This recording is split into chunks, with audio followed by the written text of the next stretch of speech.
So it looks like we're live on Instagram, we're live on YouTube, and we're live on Facebook. The connection may be interrupted at any moment because my connection's not that great. I'm not hooked in, as it were. It's just that little box way up there in the corner. That's my connection via the ether, and it would seem that it's not the best connection. So, howdy, everyone.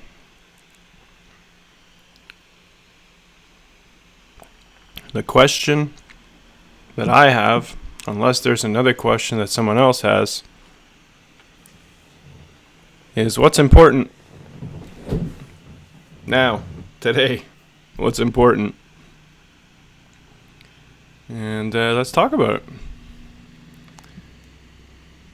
So me being an awesome guy is not important. And dispatch guy was a parlor trick. I think it had legs. It could have gone far, but it may have been distracting to what it is that we're trying to accomplish. What is it that we're trying to accomplish? Anyways, why are we here? So what's important? I will not be taking calls. I think I have that option set to off. But I am looking at comments on Facebook, and I'm looking for comments on Instagram. And today we're talking about what's important today, not what was important yesterday or what may be important in the future. What's important now. So, you start.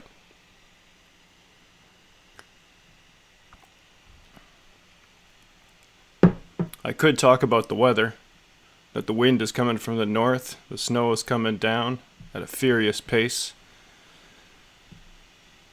Overcast, obviously. Cold, most likely. But is that important? Is the weather important? Maybe, to some. And I'm doing fine. So now that we've covered that, let's talk about what's important. Is there any topic of conversation that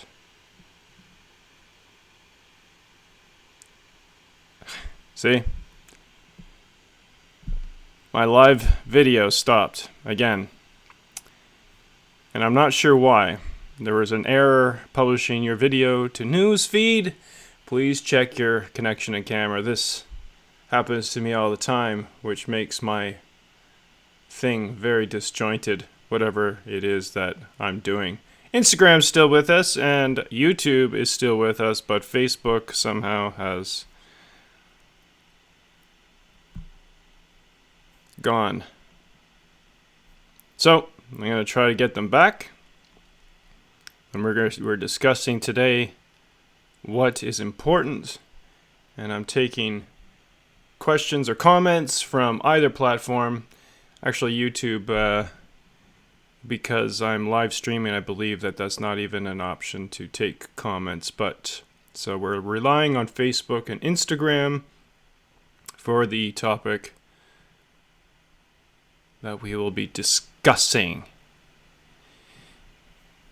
Potentially, maybe there's nothing that's important. That's possible. What's important?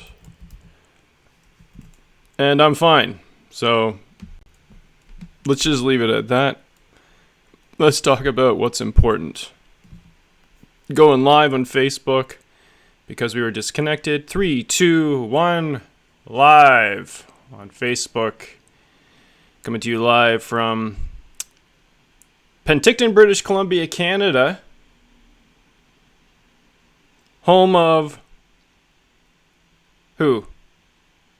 The old and the wealthy. Besides me. I'm old, but I have nothing. It's a choice. Hey, Wally. So, we were disconnected on Facebook, and now I'm just reconnecting. After 5 minutes, disconnection happened. Very hard to maintain a conversation, I agree. But I will be on top of it every step of the way, because that's what I do. What do you do for a living, buddy? Well, I'm on Facebook and YouTube a lot and talking about stuff. What's important? So we're taking questions from Facebook and we're taking questions from Instagram or comments. And let's see where we go today. What's important? What's important? Question mark. Let's see what we come up with. I would apologize for the disconnection, but it happens. It happens quite frequently on Facebook. On YouTube, it does not. I'm using some other equipment, like this free software called OBS, which allows me to live stream, and if there's a disconnection, it kind of just keeps recording, and then there's a slight delay. So it's not completely live like you're getting right now, but it might be 5 seconds, 10-second delay or whatever. But on YouTube and Instagram, no, Facebook and Instagram, it's instant.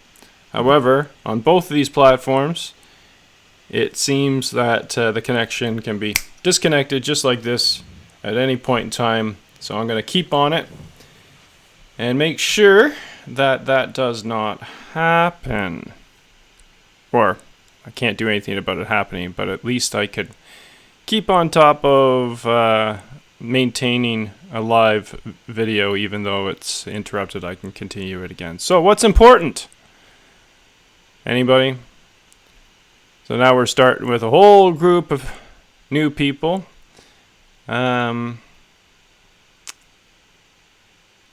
I don't know what happened to the rest of them. I don't know who is watching right now. I can go on about what I think is important, but is that important? Probably not. Just one guy.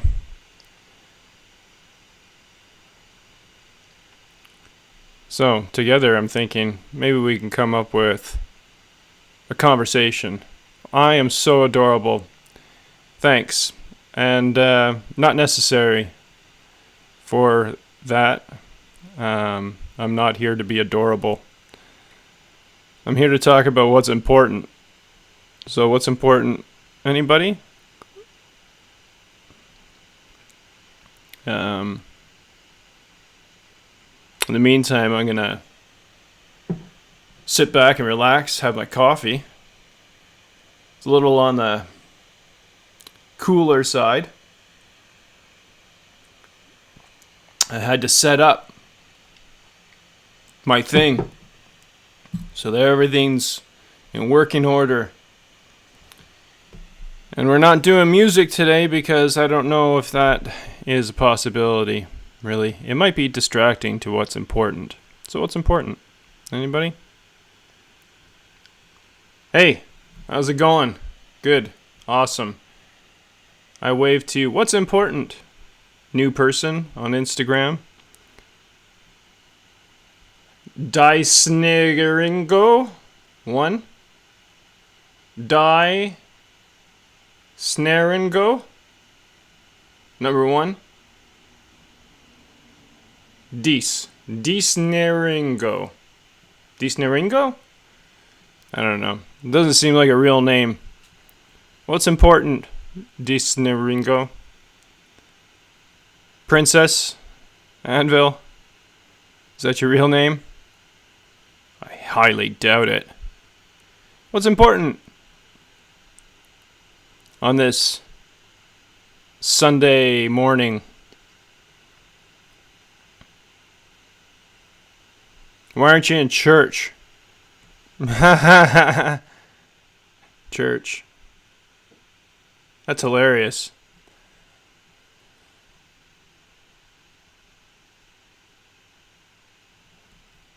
So do I continue talking? About nothing?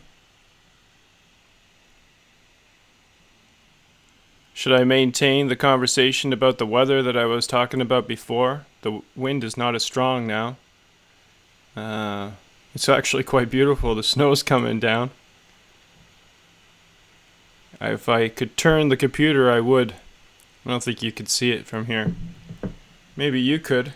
Instagram. If you want to follow whatever it is that we're doing here on Instagram, you might be able to get a fresh perspective. But look at that. Oh man, look at the snow come down. Isn't that nice? What a beautiful world we live in. Huh? What's important?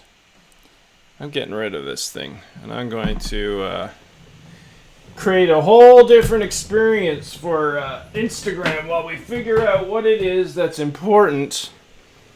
You may as well have something good to look at. Instagram. Unfortunately, Facebook has to stay where it is, but look at that. That's outside my window right now. Some people are jogging in the snow. What's important? Hey Quinn, how's it going? What's important? That snow's pretty cool. Like I said, we could talk about the weather all day long if that's really important. How many times can I say important without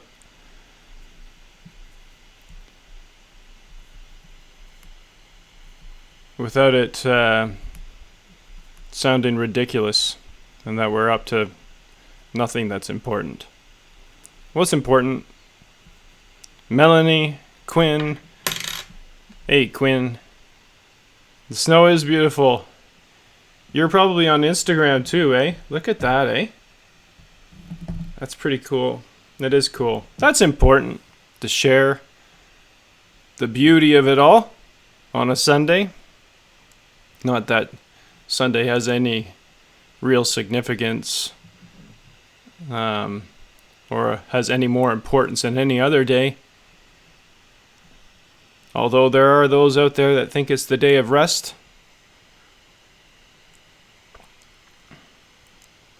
Is that important?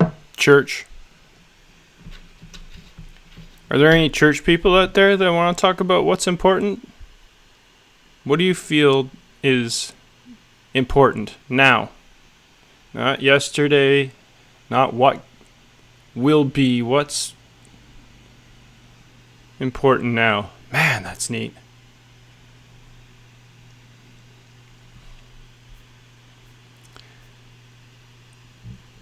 So I'll keep up with the dialogue here on Facebook. But in the meantime, I'm only one guy with a coffee and one room dwelling place. Oh, nice use of words, buddy. Dwelling place. I'm just one guy.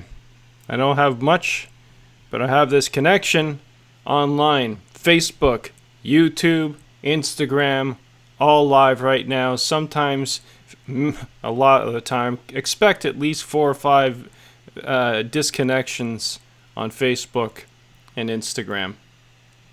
However, YouTube, even though I can't take comments on YouTube because I'm live streaming a different way, you can always refer to it later, but it seems to be the only thing that's maintaining the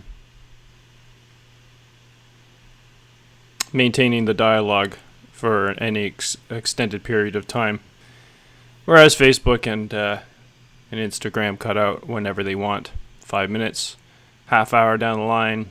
Sometimes I can go 8 hours on Facebook without a disconnection.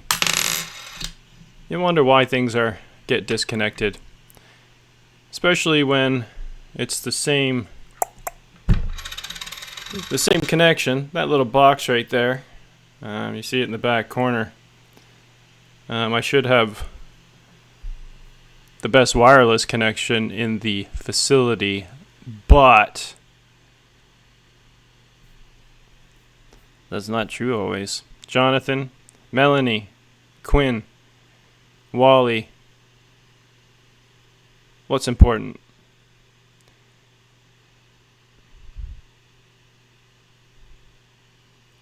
I got some ideas. That's a really cool picture with that bowl and that. I didn't set it up that way, by the way. I don't set up any of my shots, really. Except I did put that picture there. That's Quinn's. She said she liked that owl. I might send that to her when I get money. Because that's made... It's... Went down again. Fantastic. So why does Facebook go down? And yet Instagram is still going. I wonder. So we'll go back, since Facebook is the culprit. I'm going to go back to Facebook. Disconnected. What's important? What's important? And again, if you're on Instagram and you get disconnected, you can always follow this tintillating conversation on YouTube later. Because it seems like it's the only platform that's maintaining a constant live-ish feed. But this is live, and we're going live again on Facebook. And we're posing the question, what's important?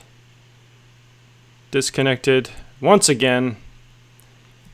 So hopefully we can bring those back that want to participate in this conversation. What's important?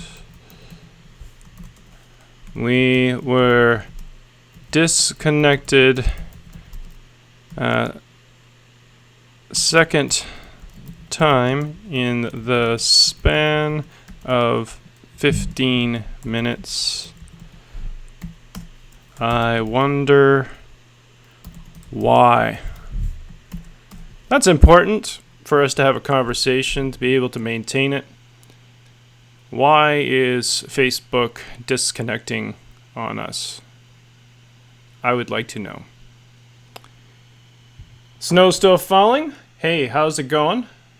There on Instagram. We're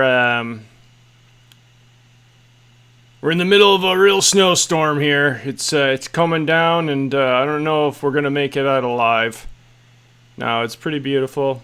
It's fine. It just started, but it looks like it's going to maintain for the next little while. And yeah, what more is there to say about the weather, really? You know? But there's the weather. The weather seems to be very important to some people. We've got a whole freaking station dedicated to the weather. Why are things like that important?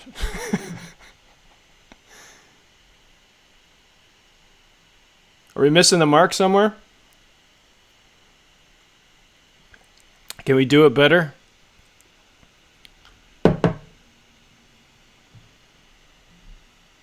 Does everybody have a coffee in front of them? Are they ready for this dialogue? Could get pretty intense. Coming to you live from Penticton, British Columbia, Canada. British Columbia. What was I going to say about British Columbia? BC is the place to be. What's important? Are pipelines important? Are indigenous rights important?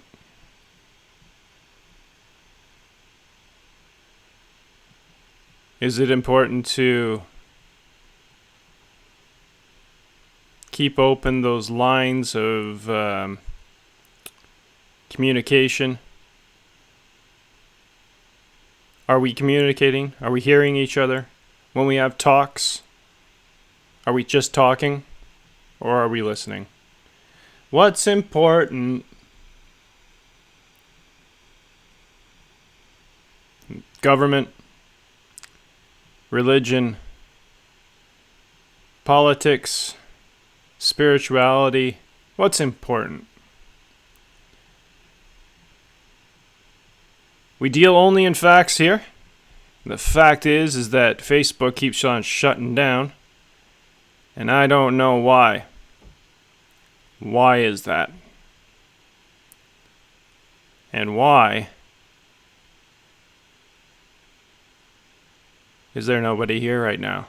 Which is weird, because I usually get a few people out on Facebook during these live sessions, and this is the third time that I've tried in the matter of 20 minutes.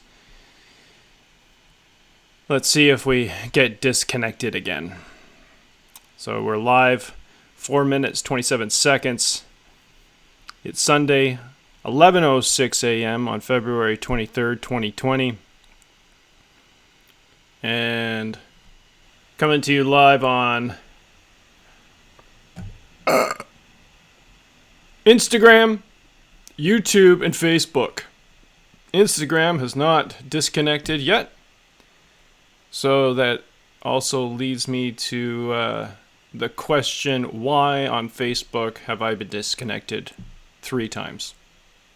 No, twice. So this is my third try.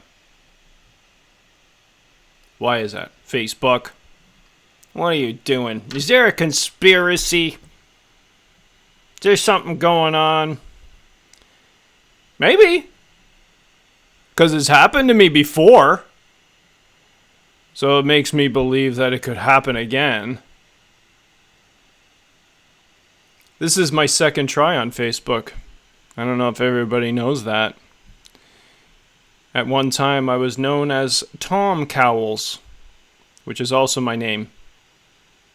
And you could see my profile. In fact, you know what I'm going to do? Just because we haven't come up with any real topic yet. Let's see if I can find my page that I can't get into, that I've been locked out of because they won't let me back in. But it still exists. This is the weirdest thing. And then I had to try again with my other name, Tommy Cowles, which is my legal name. Tommy. Let's find it. Search Tom Cowles. I wonder what I was up to back then, a year ago. Why I put so much time into that, and why I had to start all over again. I put in a friend request to myself, but I haven't been able to answer myself because I'm not allowed to. There we go. Come on. It's slow. It's slow, but it's there. Facebook.com, Tommy Cowles. And then my name is Tom Cowles. See that? It's my name. Did a lot of work on that. And all for nothing in the long run if I can't access it. And boy, doesn't that make you question things? There it is. If anybody's interested. Goes back a long way, and it shows exactly what I've been up to. No holds barred. You know? A real life.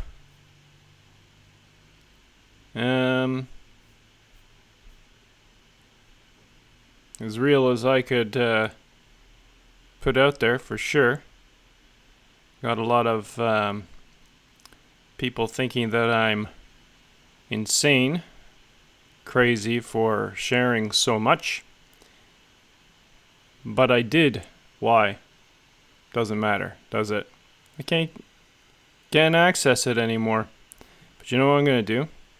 I'm also going to go to my new Facebook page, Tommy Cowles. And as reference,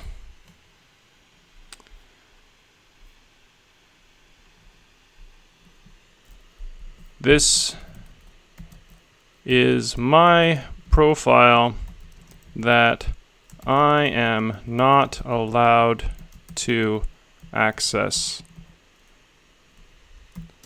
Facebook has not given me a reason. I wonder why. That's fair, right? Seeing that I spent so much time on it after never spending any time on Facebook previously. Interesting that. So what's important? Maybe this is important. To figure out why it is that one guy in Canada,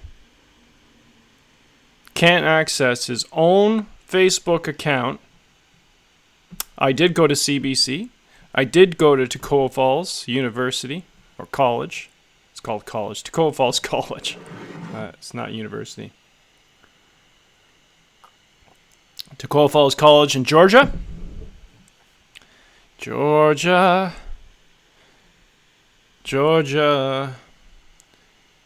Alright, Instagram, I'm sure you're sick of looking at me. So let's look at the snow coming down once again. Isn't that beautiful? Fantastic. And let's go back to Facebook and see if we have any more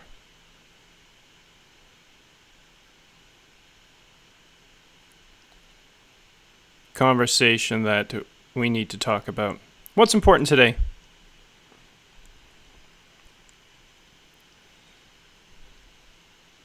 Probably nothing, eh? Everything's good? Everybody's doing okay? This world is operating just the way you'd like?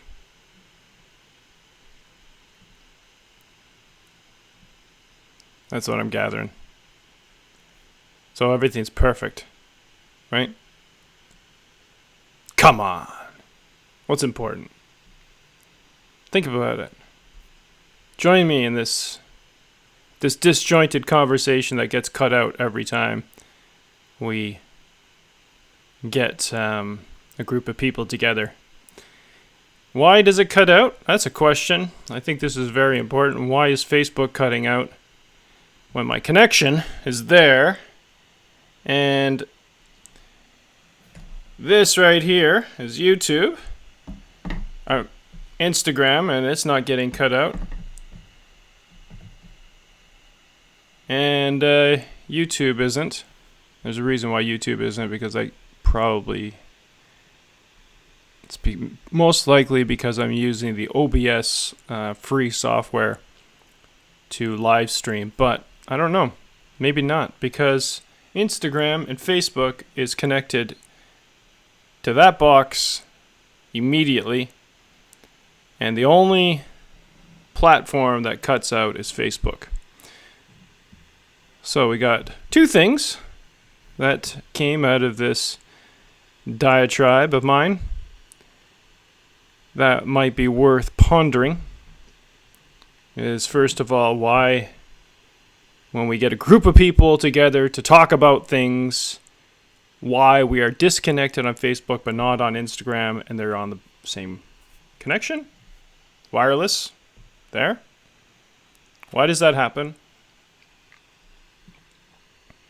And why can't I access my profile that I started on about a year ago, that I spent a good year and a half on, and created all sorts of different pages and things that I was working on, and now I can't access them? Why is that? Can someone tell me this, please? And Facebook, can I have access to my profile?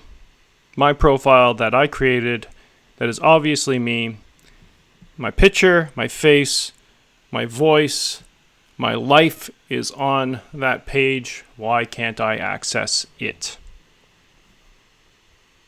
Or is that important? It's probably not important. Well, it was important to me, I thought at the time. It's not as important as I thought it was, but it's still important, right? So why does that happen? Now, we don't have to talk about this. We could talk about anything that's important. You choose. What do you want to talk about? John Towers, Nickawoo, Innocent B2, and whoever else is listening that has decided not to, I don't know what it means to be here, but I know that other people are listening. What's important? Quinn may be with us. She was with us just recently before she got rudely interrupted by Facebook disconnecting this thing that we're doing. And also Melanie was here, as I recall, and a few other people. So, I'm at 51% battery life, so I should probably plug that in sometime. It's Sunday, 11:16 a.m., February 23rd, 2020. And so far, we've talked about the weather,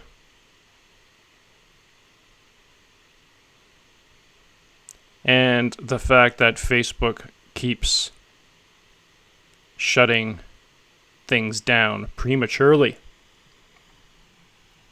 which is highly frustrating, can be, for a conversation like this to happen. Hey, Vicky. So, I wonder if this is important. Is communication important, and how can you have communication when it keeps getting cut off? If you live in Canada, is it important to resolve the issues with the Wet'suwet'en indigenous population and the Canadian government? And are these talks working? Are they just talking, or are they listening? Is everybody listening, or are they just talking? Are you talking, or are you listening? Is it more important to speak your mind, or is it more important to listen? To understand? I think it might be more important to listen, but I'm an idiot, so let's talk. Or not talk about that. Because we have people from around the world that have other things, other situations that are of equal importance. But generally, what's important? I'd like to talk about those things. You know? You know what I'm saying?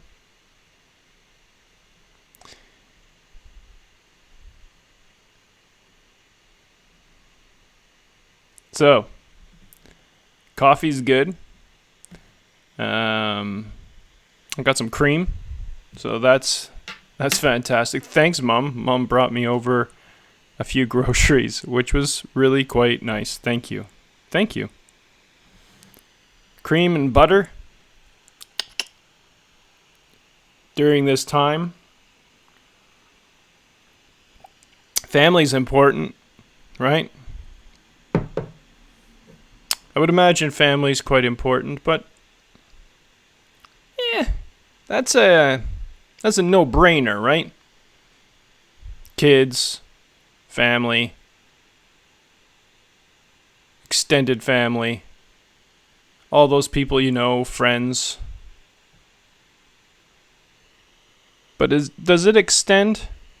And can you have the same feelings towards other people that you haven't met? I think so. And is it important to make those connections? I believe it is. So, are relationships important? Well, possibly. But don't leave it to me to talk about what's important, because I might go down a path that isn't important.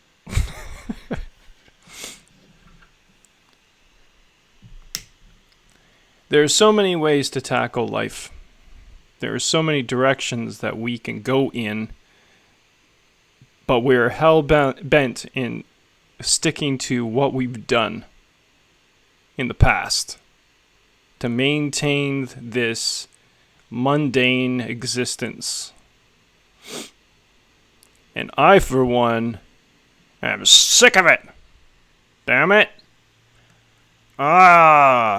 I'm so mad.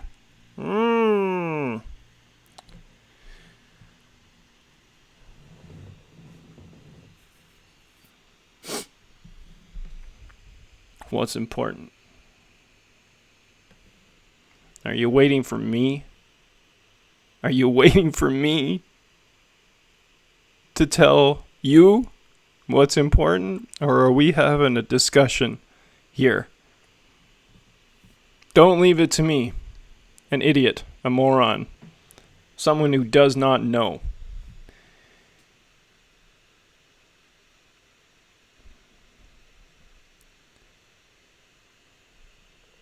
You don't need to have the words. We just need to try to communicate.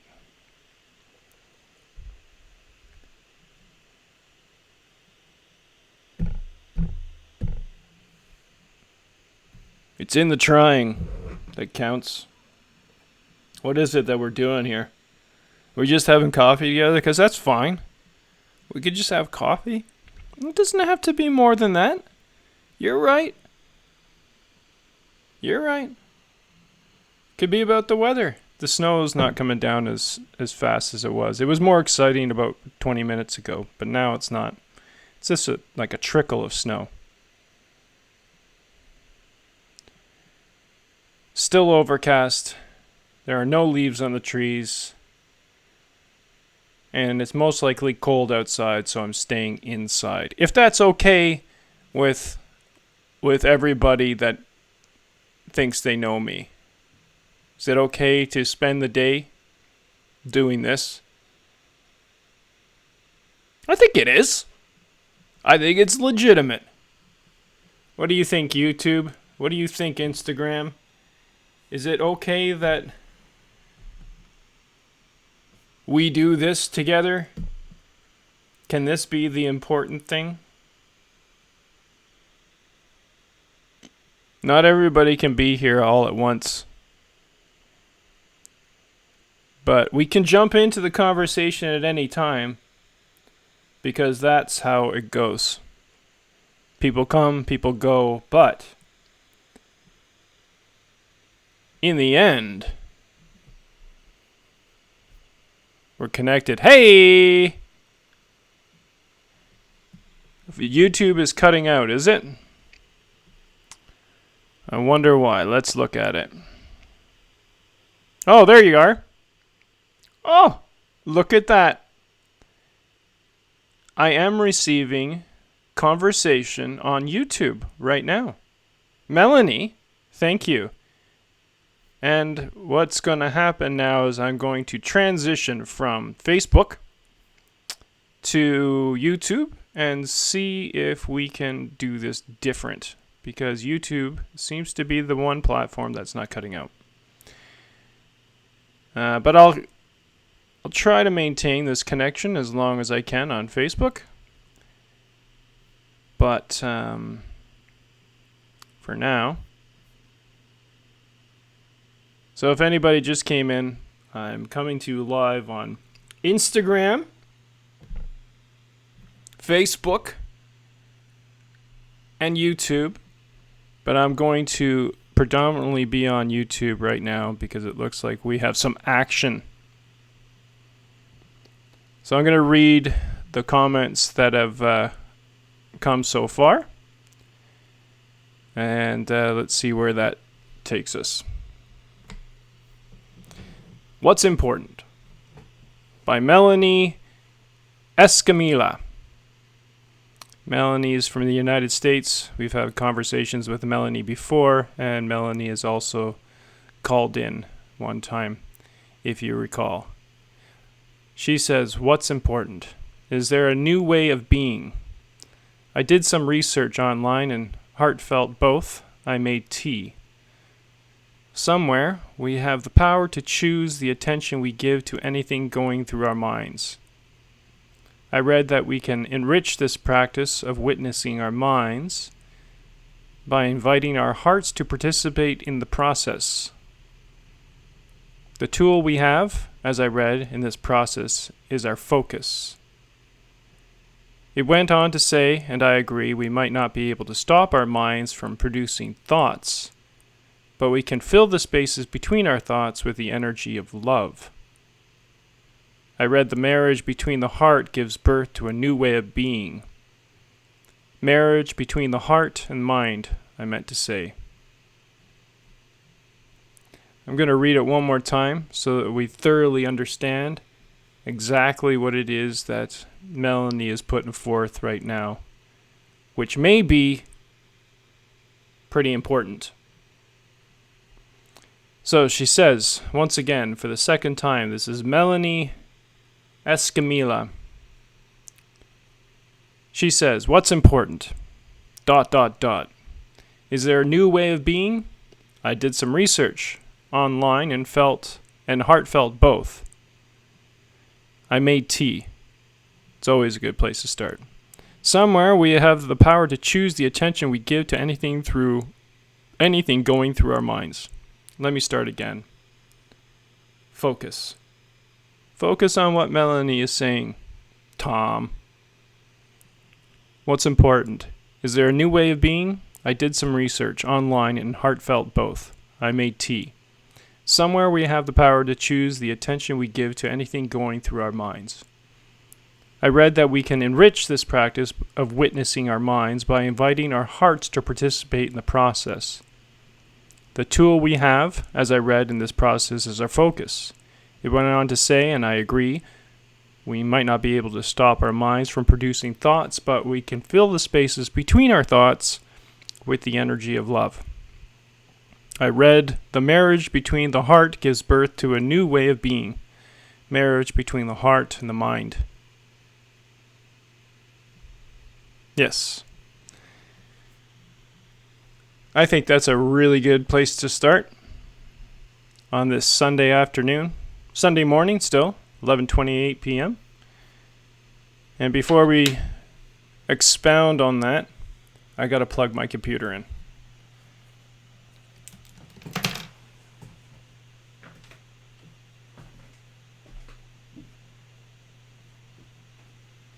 Gonna plug the computer in.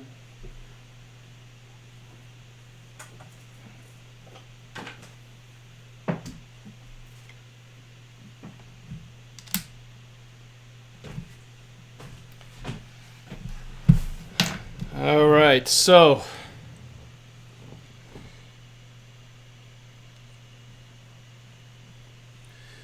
coming to you live on Facebook, YouTube, and Instagram.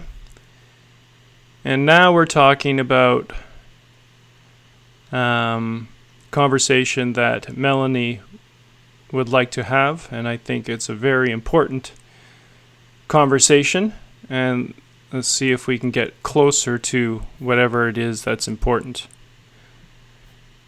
And I just checked Facebook one last time before we get into it.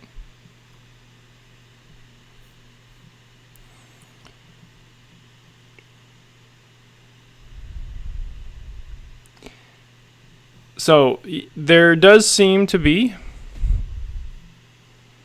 connections that we are not making on a collective level between what some would say the heart and the mind.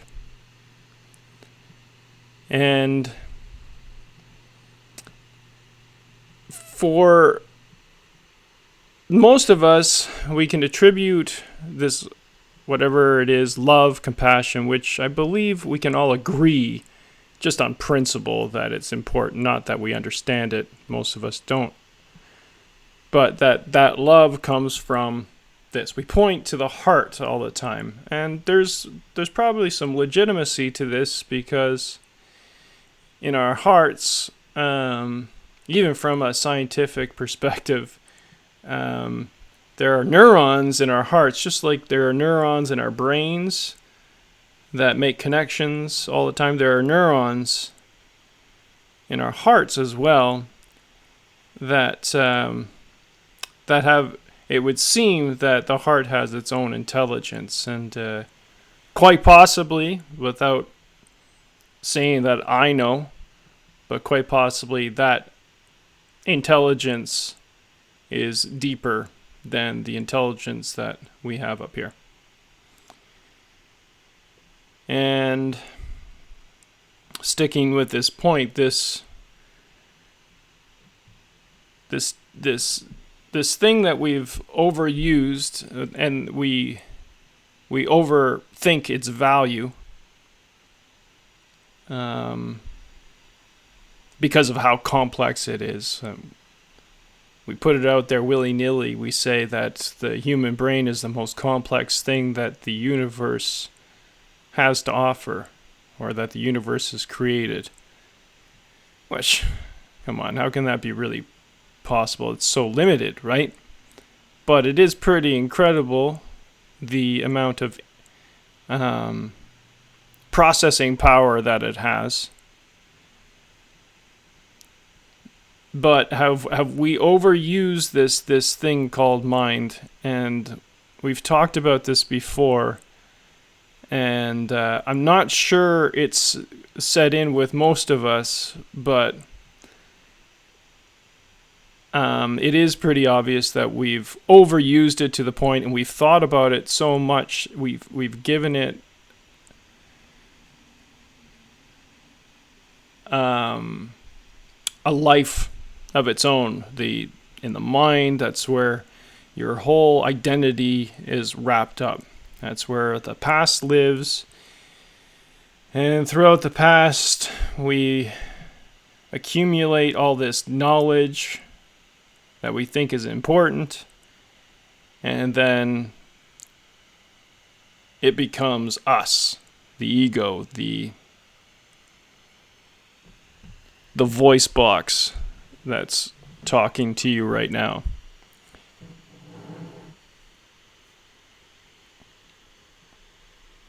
So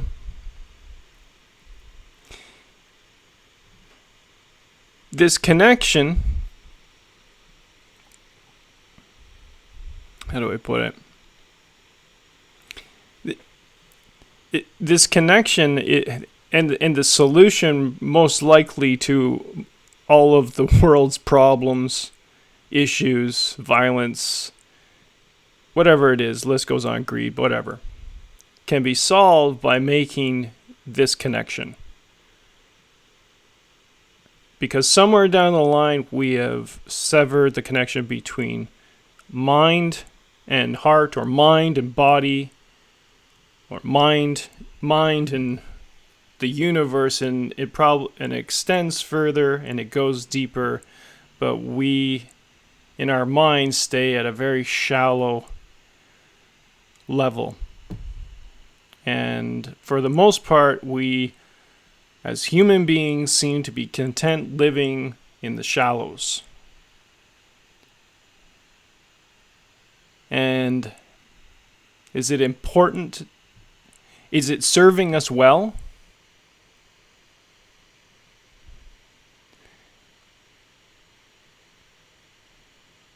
I would say no. Now, it really matters not what I think. And please do not take what I think to be gold. Because obviously, come on, how can a moron like me know things about things that are so important? But if we look at it individually, with our whole body, with our whole being, with focus, attention, I would use the word attention, to give our complete attention to it,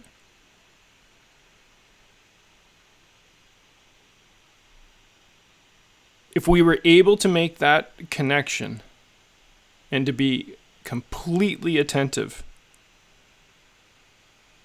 then maybe, just maybe, we may be able to solve some issues. Now, some people think that they can attain this this connection, and they say, well, it's the connection to God. God is that. But we should really be very concerned with these patent answers, these ideologies.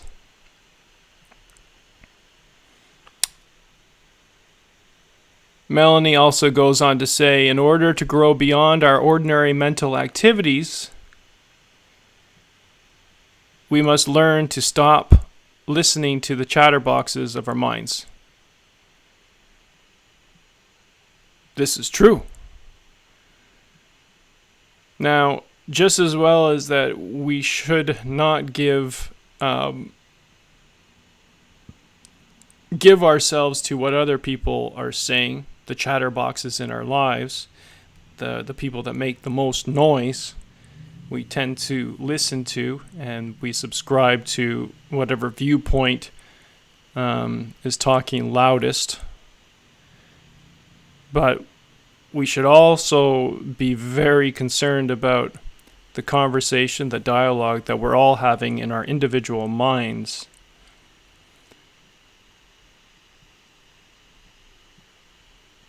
Because the mind, and Melanie and I have talked about it, we've talked about it before, Quinn, few other people, we've talked about these things, in that the mind is restricting itself by giving itself so much attention. Where all our attention goes, this one specific thing. What are we thinking? Like Descartes said, I think, therefore I am. I think it was Descartes. I don't know. I'm an idiot. But whoever said that was a really smart guy. I think, therefore I am. And I think that's a misstatement. It's not a truth. It's not a fact. In fact, it probably leads us down a road thinking that we're more important than, or our minds and what we think is more important than what is actually important, right?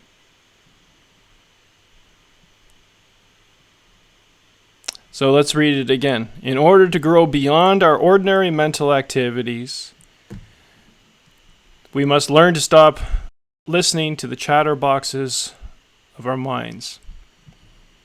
So let's see where we're at so far, because we're taking Melanie's lead here. And she thoughtfully and articulately put it down So let's read it from the beginning and see where we're at. What's important? Is there a new way of being? This is Melanie speaking. What's important? Is there a new way of being? I did some research online and heartfelt both. I made tea. ... Somewhere we have the power to choose the attention we give to anything going through our minds. I read that we can enrich this practice of witnessing our minds by inviting our hearts to participate in the process. The tool we have, as I read, in this process is our focus. And I say it's attention, but we're basically saying the same thing. It went on to say, and I agree, we might not be able to stop our minds from producing thoughts, but we can fill the spaces between our thoughts, which is an interesting concept, with the energy of love. I put that in brackets, by the way. I read the marriage between the heart gives birth to a new way of being. Marriage between the heart and the mind, I meant to say. And then she goes on to say, in order to grow beyond our ordinary mental activities, we must learn to stop listening to the chatterboxes of our minds.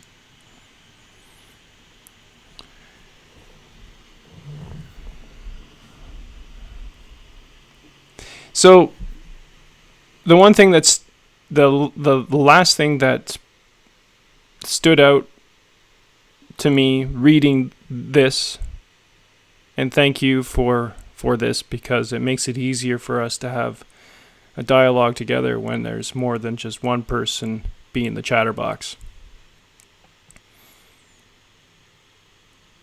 But the thing that stood out for me was that there's a space between. Dave Matthews wrote a song about the space between. I'm not sure if he was thinking about the same things, but if you think about how the universe is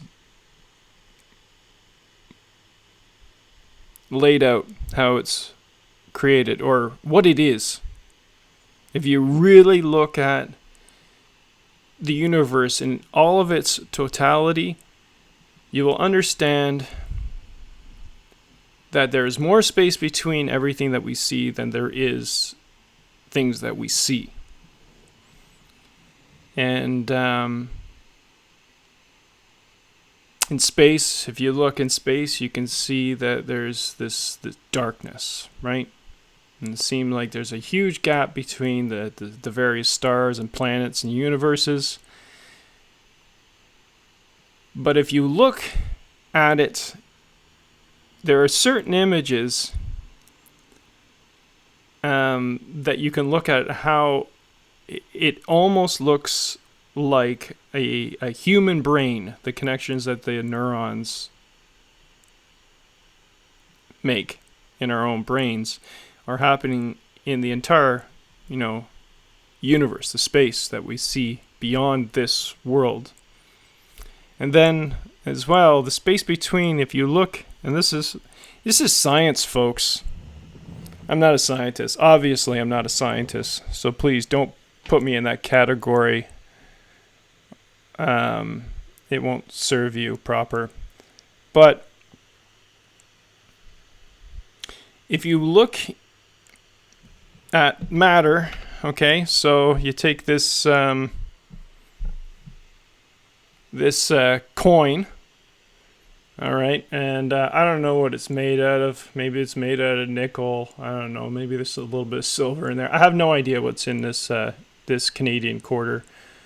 But if you put it under a microscope that can penetrate this, you'll see all sorts of things. You'll see the molecules, you see the atoms, the the protons, and you can keep going. If you had a powerful enough telescope, let's put it this way, the most powerful telescope, and we just went dark on Instagram again, so I'm going to pull that up. Make sure we're live on Instagram, live on Facebook still.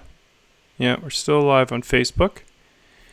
And we're live on YouTube, and I'm taking comments really for the first time on YouTube by Melanie, and we're talking about the space between things right now, the space between, and whether that has any significance, and maybe possibly that's where intelligence or love or whatever, compassion, or maybe it resides in that, possibly. Now maybe we've stepped too forward in the dialogue to make that assumption, but we were talking about space before we were rudely interrupted on Instagram. But just so you know, we're coming to you live from Penticton, British Columbia, Canada. At least me. Melanie's in the United States. And we're talking about what's important. And I'm not going to read the whole thing yet because I'll probably read it again some other time. But we're talking about the space in between things and the importance of that space. And the connection that we need to make between what we think is the mind and potentially what the heart is, or making that mind connection to a whole body kind of experience connection, making the connections to all the things that the mind seems to be separate from. So anyways, we're talked about the space between the stars, the galaxies, and now we're talking about the space between the molecules, the photons, the neutrons, the the quarks. If you go deep enough, if you explore the space of matter, and you go that way, not this way, but you go this way deep down, there's no end. And there's more space between stuff that we see with our eyes, that we can sense with our everything. There's more space between. And what does that mean? And what is it? Because I think that would probably give us a really good indication of where compassion exists and love. So, that was just a thought. I could be wrong. I don't think there's any right or wrong way of talking about it, seeing that we're talking about things that we don't understand. Right? And I think if anybody thinks they know, which they don't, especially about things like this, like we can know about things like how to paint a house, how to hang drywall, how to how to design the best layout for your living space, whatever it is. We can have answers to all those practical things, but when we're talking about the unknown, and it would seem that it's important to at least recognize that there are things that we just don't know. We're limited in capacity. Our minds think they know, but if we're really honest with it, we're just kind of regurgitating the same nonsense that we've been taught, that we've heard, that someone has said to us, or that we've read somewhere. And it's not real intelligence. And there's a difference between intelligence and being clever. We could talk about that some other time, but let's see where we're at right now. So I'm going to go back to the beginning of Melanie's comments, because right now this is important. What's important is, this is from Melanie, what's important is there a new way of being? The question that we've been asking the last little while. I did some research online and heartfelt both. I made tea. Somewhere We have the power to choose the attention we give to anything going through our minds. So,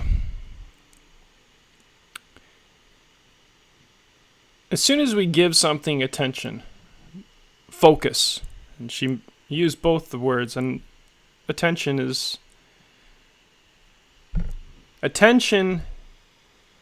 seems to be what true meditation should be, not what those that teach how to meditate is. They're two completely different things. One leads to, I don't know, we can get into that some other time, but attention is really meditation. It's the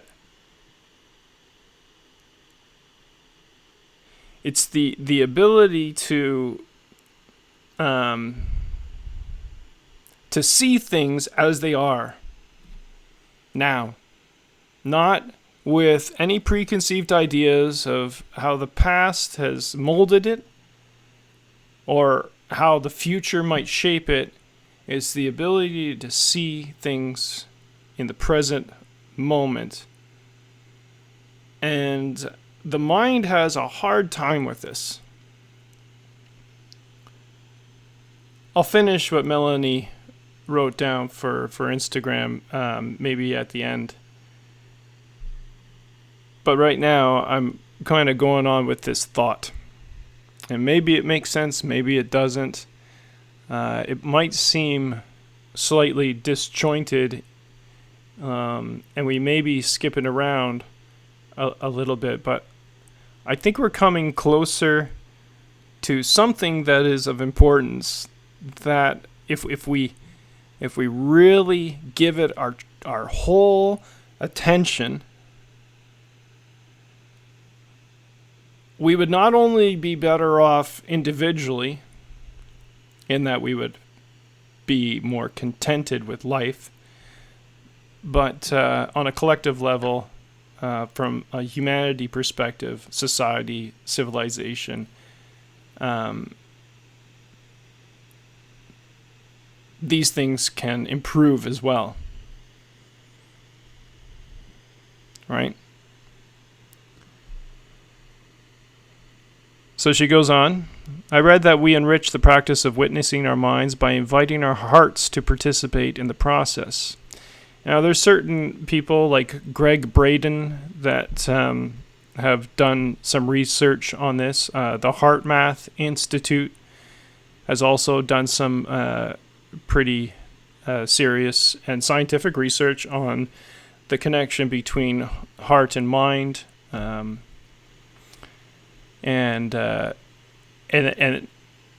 And how that has the ability to change the course of things, all things, you know.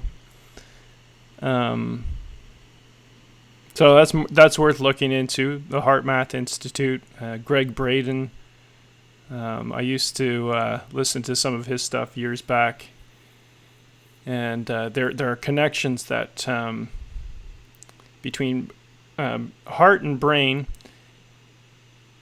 and just by a matter of focusing that attention, maybe it's the realization that connection needs to happen, that those connections can be made, even though that it seems like they've been severed in some way, that we've been disconnected from these from this deeper knowledge of the heart. And also that I think that's where the first time I started studying, for lack of a better word, not that I've studied it in great detail where I know the exact words and phraseologies that they use, but there are neurons that exist in our hearts that operate just as a brain would, and so it leads one to and this is and and this intelligence is not connected to language. It's not connected to like the linear thinking that the brain is completely connected to, that relies on. The brain is somehow relies on this idea that time and space is kind of linear and it's moving forward. There's a past, present, and future. But maybe we've kind of missed the point if we're thinking along those lines, because this intelligence seems to have a deeper understanding,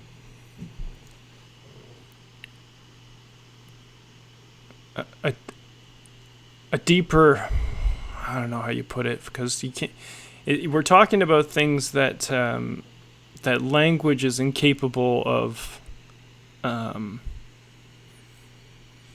explaining, because we're talking about that unknown, right? And it's like the Taoists believe that as soon as you speak of the unknown, if you give it a name, then you've missed what it is. You've gone.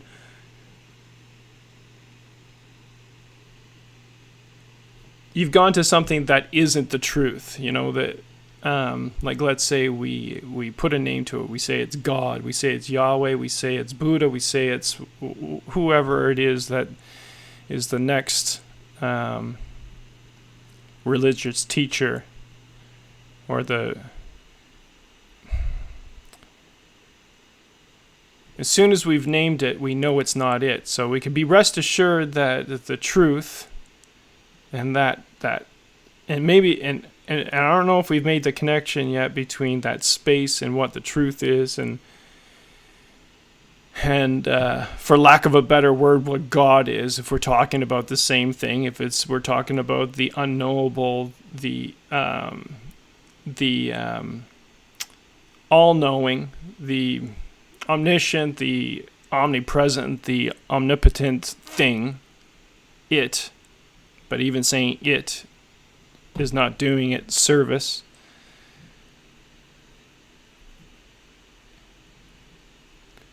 We're kind of talking about that,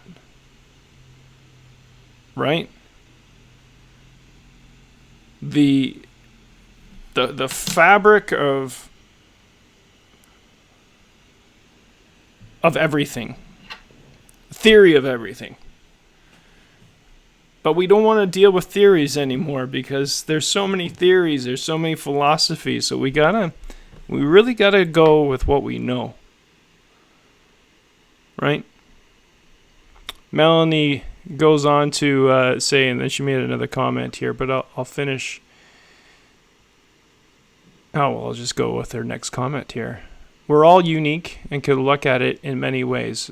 This is true, and there are different paths that we can take, and all equally fine, really, when it comes down to it. But it's an interesting thing to talk about, because the way we do it now, if we're looking at a better way of being, a better way of doing it, the way that we're doing it right now, in general terms, is that we continue repeating the same patterns over and over again, maintaining the same kind of ideologies at all costs, whether it's working or not.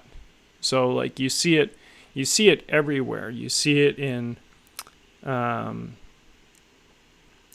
politics, where you got those that think that sustainable, renewable, free energy is the way to go.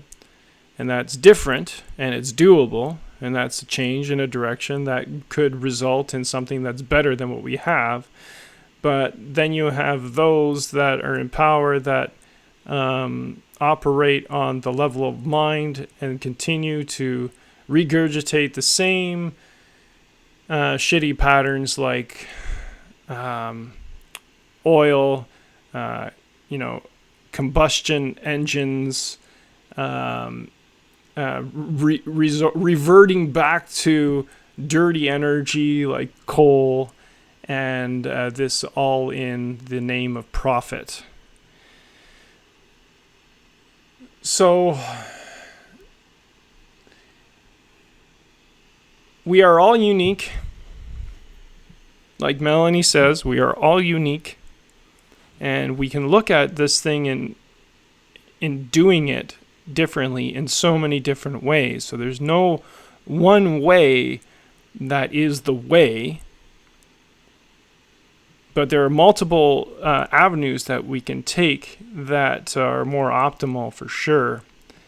But humanity, over the course of history, has proven that it fights this at all costs. Because why?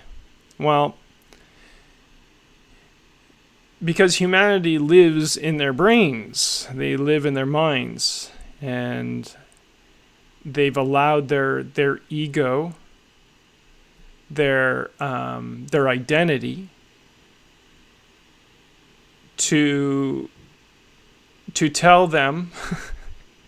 It's very complicated. We've made it very complicated. Humanity has made this super complicated. The solution is very simple, but the hole that we've dug for ourselves is multi-layered,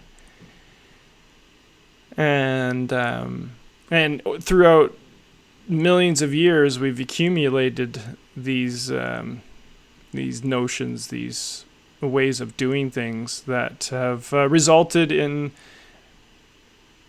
eventually war, death, premature sorrow, depression, anxiety, all these things that we think that are new. I think it probably is. At least we're at the very least we're thinking about depression. We're not treating it right. We're putting band-aids on it, but we're at least thinking about it and realizing that it has a hold on us to some degree, and we're able to talk about it, which is actually not such a bad deal. This communication thing that we're trying out here on the interweb, the internet.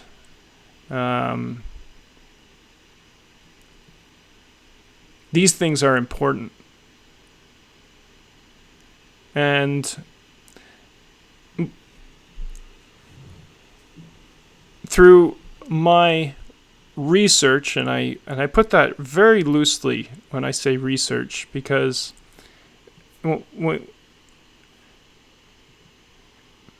my research is it's not about acquiring more information and being able to regurgitate it as I've read it, but it's a compilation of well, actually, it shouldn't be, and I've been, for the most part, and lots of, because I'm human, I resort back to what I think I know, or what I've learned in the past, or what someone's told me in the past, or something that I've seen on a video or something like that, which makes might make sense at the time, but it's like, what is important now?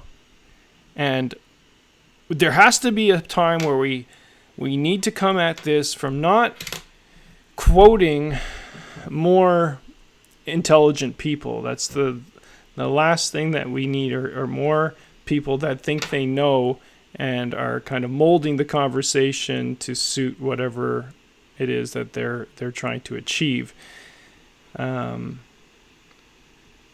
And sometimes it's paved with good intentions, but we all know there's a saying, and I think it's relatively true, but the road to hell, which hell doesn't exist anyways, but the road to hell, or the road to something shitty, is paved with good intentions, and I think that's true because we hide behind the intentions, saying, well, our intentions are good, so that the idea must be correct, but for the most part, it's not, right?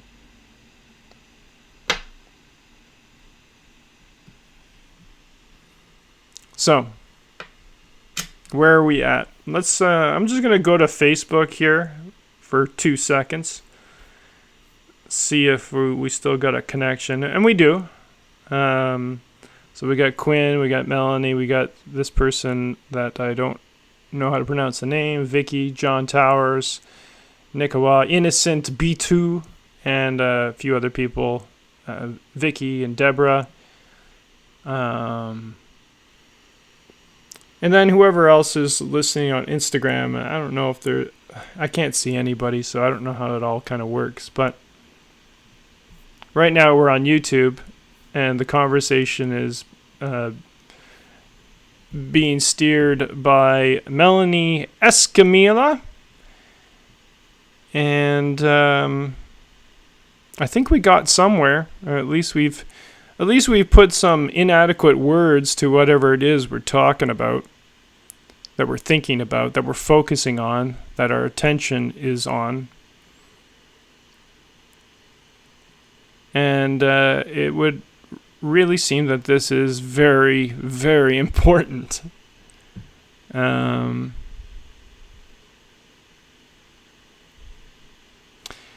So I'm taking it in the middle of the conversation, in the middle of her writings. She said the thing that she was reading, which, don't get me wrong when I say that there's, to some degree, there's really no value in what other people say or the studies that people, but at the same time, because you can't accept it as truth unless you've done the studying yourself. The answers are all inside of us anyways, but it's a matter of making these connections, and the connections that she's talking about here are very important. To be able to understand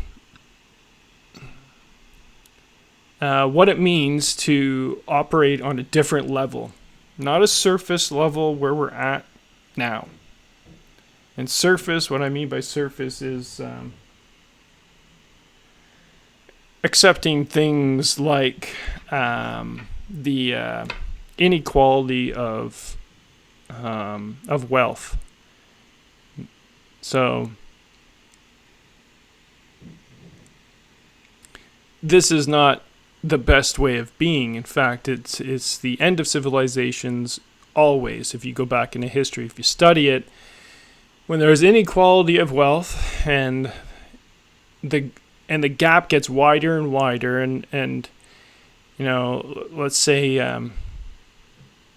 it was like 1,000 years ago, or 1,000. It doesn't matter. 1,000 years ago, and you're living in a castle, and you've built up certain systems around you, a moat, a wall, a drawbridge, but everybody around you is poor and suffering and freezing and getting sick and not being fed and dying of hunger. The list goes on. Usually what happens is that the masses revolt because there's more of them than there are of the people that live in these dwellings, these compounds. And I think this is a good analogy because we're essentially doing the same thing now, just on a global scale. But those civilizations always come to an end because people revolt, and it usually lands up in violence. And nobody really wins because violence only creates more violence, and then you got to start from scratch. And do we really want to start from scratch, right?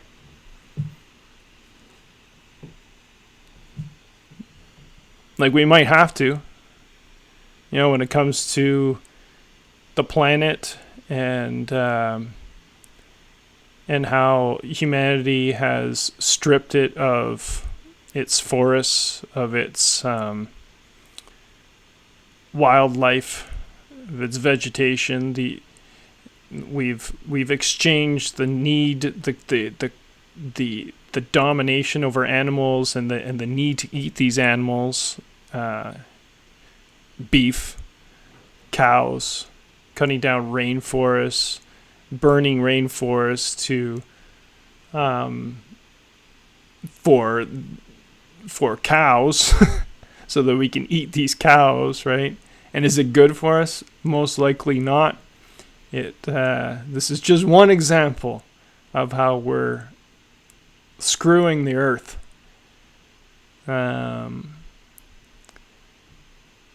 There are groups of people that are more inclined to know this information. Indigenous populations tend to recognize that most of humanity is doing this in their way, always kind of at the forefront of confronting these practices, like pipelines in Canada. But it doesn't seem like anybody's listening, really. They might be doing a lot of talking. There might be a lot of posturing. Ego is completely involved. But to really solve issues like this, what needs to happen? Well, at some point, we have to recognize that we all have this connection, and we can't do it without each other's involvement. And we got to put down our pride and our ego, and we have to die to it. We got to die to these things to be able to start again, start fresh, look at it new. Right? So, what we're talking about right now is extremely important.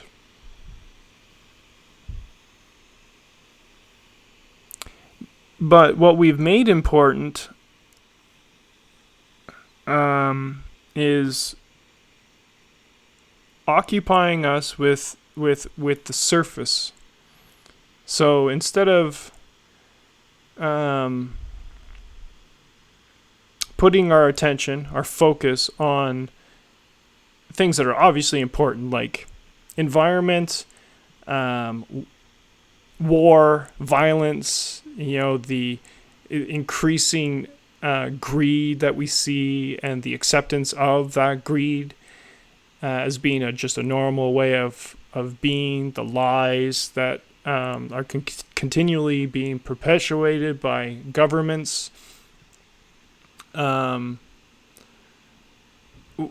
Instead of confronting, but focusing our attention on these things, we decide that it's more important to know what the score is for any particular given game, football, soccer, whatever it is, baseball, to have all the stats, whatever.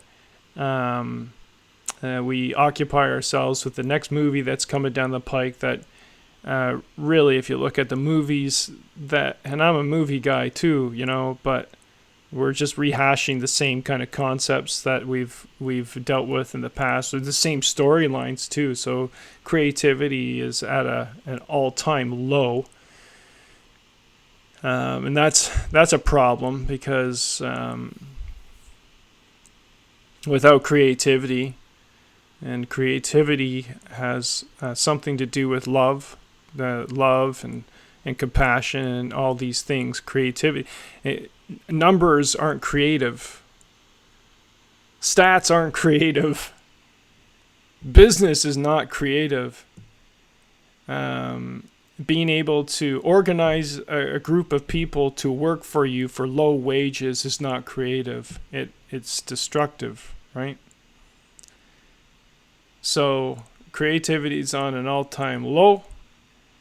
As far as I can see, it's always been at a low, but it's at an all-time low. And anytime you see that creativity is stripped from our daily lives, stripped from our schools, stripped from businesses, not given the same importance as one that can manipulate a system or to create more wealth for an organization, it would seem that creativity is not, in an economy that revolves around money, right? Anybody with any creative thought, with exceptions to the rule, and there's companies that do think outside the box and are more creative than others, but in general, most corporations don't think on that creative level. In fact, they make it so that the creative people, or the people that can focus or know about creativity, are treated as less than those that are more about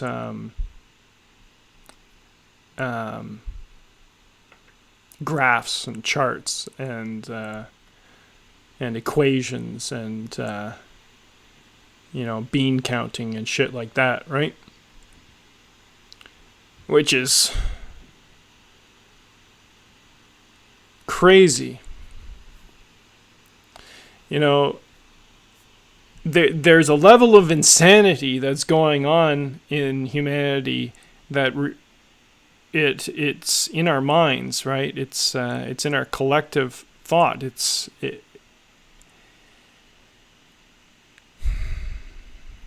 And we've accepted it, and that's kind of why we're at this point, right, where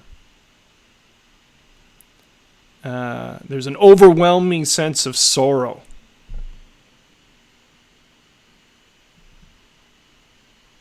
And there's this quest, there's this need to be happy all the time, to have more, and that having more, that creates this happiness, which is not sustainable. And for every happiness, there has to be a sorrow. For every action, there is an equal but opposite reaction, right?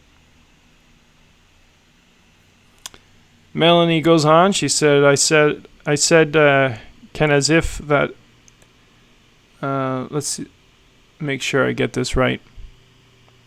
I said, Ken, as if that agency is available. We must look from all perspectives. I'm not exactly sure what the first part was about, but we must look from all perspectives, for sure. But I don't think we should all be so overwhelmed that we need to know exactly what every perspective is, because that's just not a possibility. There's no way that anybody can know everything about everything. Right? I think both of us would agree on that. And right now, I think we're looking at probably about a 10-second, 15-second delay. So any comment that Melanie makes is on the heels of, hey, Quinn Bucktooth is on Instagram. Awesome. Thanks. Cool. Now, where were we?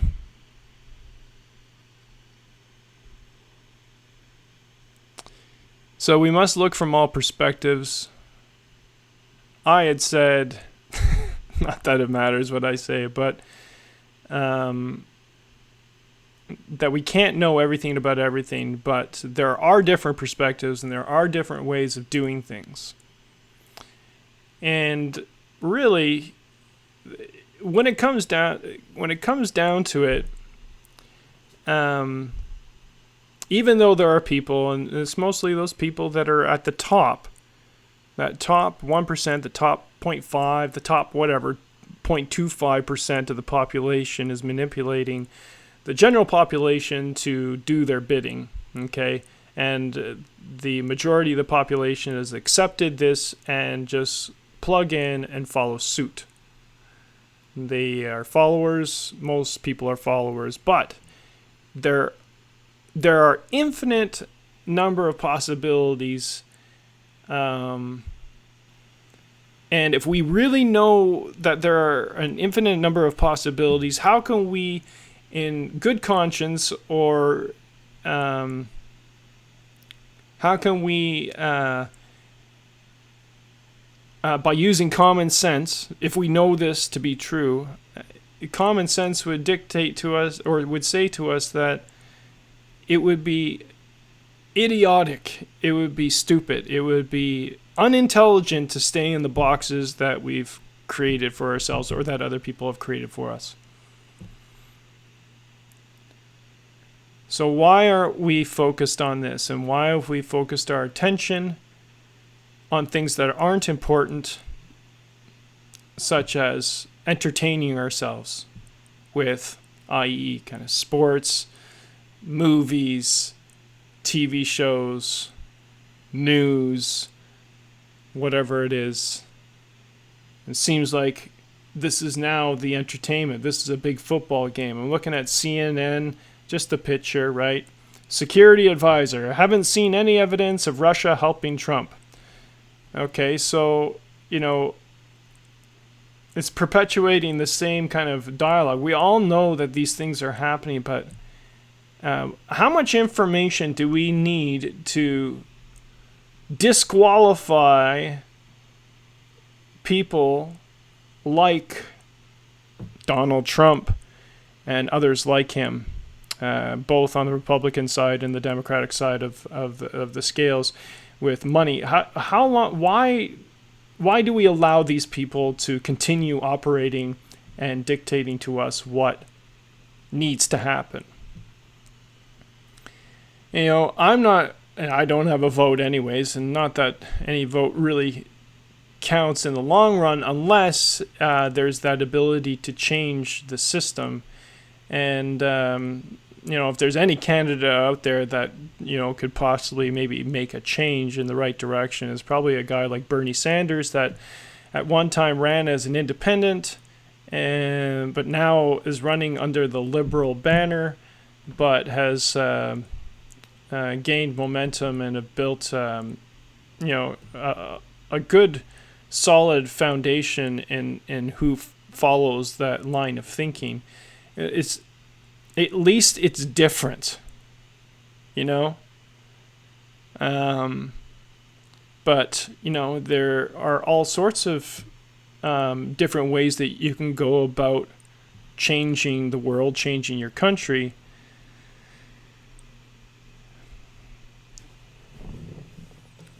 But in the long run, is it effective when all we're worried about, and this is very important, that all we're worried about is what is good for our country? So we've, in so many people's heads, and it's an overwhelming number of people that believe that the person that is leading their country should have their own country's well-being at the forefront, and I think that's very limited. I actually think that's doing more harm than it is doing good, because we live on a planet together. We're all in this together. Whether you're Canadian, you're a United States citizen, whether you're from Mexico, Venezuela, whether you're from Asia, Africa, Australia, we're living on the same planets, and these borders that we've created, this separation, these walls that we've built, the things that we own and we protect, are keeping us from making the right decisions. The right decisions that are infinite in possibility. Infinite number of possibilities. To make the right decision does not mean it has to be just one decision. One thing, right? And this is where we This is where humanity does not get it in general. Like an overwhelming number of people, the percentage of the people across the world just don't understand that subscribing to one ideology, one religion, let's say, one way of thinking, one way of seeing the world is the only way to do it. When there's an infinite number of possibilities. Now, one possibility, if we're talking about politics and we're talking about countries and we're talking about, let's say, the United States in general or Canada, we can say that what's important to us is to grow the economy, and by growing the economy, the easiest, surest, fastest way to do that is to do more fracking, or to try to extract oil from sand, or all these dirty energies, these polluters, these methods that destroy huge swaths of land. Anyway, that's one direction that we can go in, and it might temporarily boost the income or put money into people's pockets initially, but where are we at? I can tell you in Canada, the Alberta tar sands and the people that work there, we have people from BC that go over there because those are the highest paying jobs, because apparently that is the most important thing. I don't know.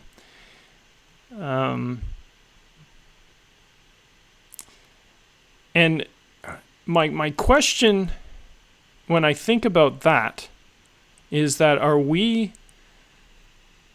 a part of the problem when we decide to work for these organizations that are killing the planet? There has to be a point in time where we say, okay, well, we're all in and we're going to just kind of destroy the planet, and who cares about the kids and their kids, and who cares about civilization or what we have right now? If it's going to come to ruin, I'm not going to be here anyways. I maybe got 40 years left.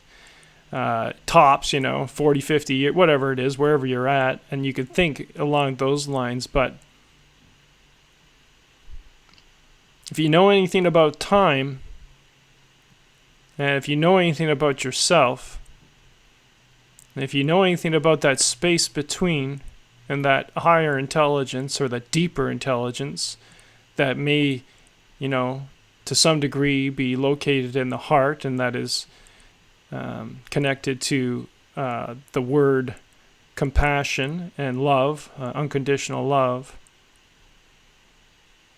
If you know anything about those things, no matter, or if you understand them, and maybe you can't put words to it, but you understand it, does it make sense to continue down the path that everybody's taking? It seems most people, a lot of people, the majority of the population does not concern themselves with things that are important. They concern themselves with other things, distractions.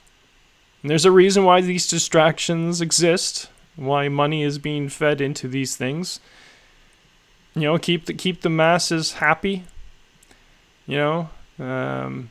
Slaves at one time were fed a steady diet of beer, barley, to continue working, and to some degree that's probably what marijuana does. I know that for me to even consider the idea of working for somebody, I would need to be on some form of kind of medication to be able just to continue, because I know that it's just insidious, the practice of building empires for a small group of people that continue to use other people for these empires. So if I was to go back into the workforce, I would have to have a steady dose of edibles on me to even to just get up out of bed. To get out of bed and do something like that. So that makes me, from an individual perspective, my own personal perspective, it doesn't make any sense for me to go down those paths any longer, because that's what it would take.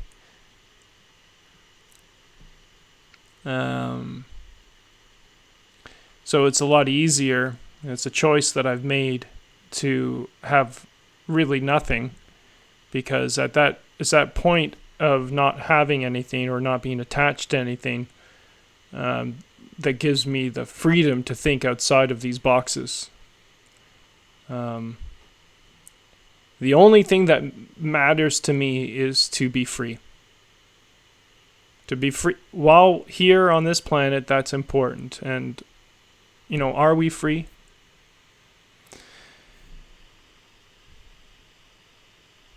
I'm going to just refer back to Facebook and see if there's any comments. We're still on Facebook. It's an hour and 28 minutes in.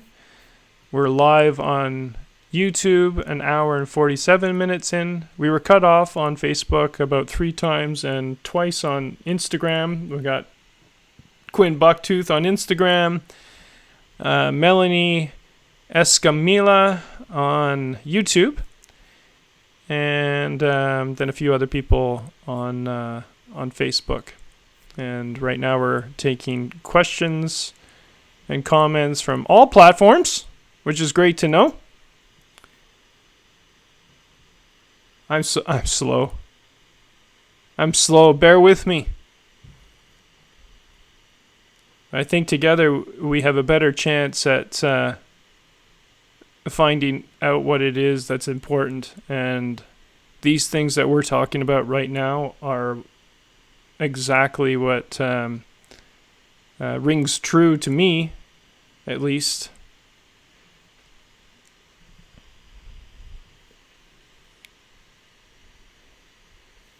So that marriage between the heart and the mind.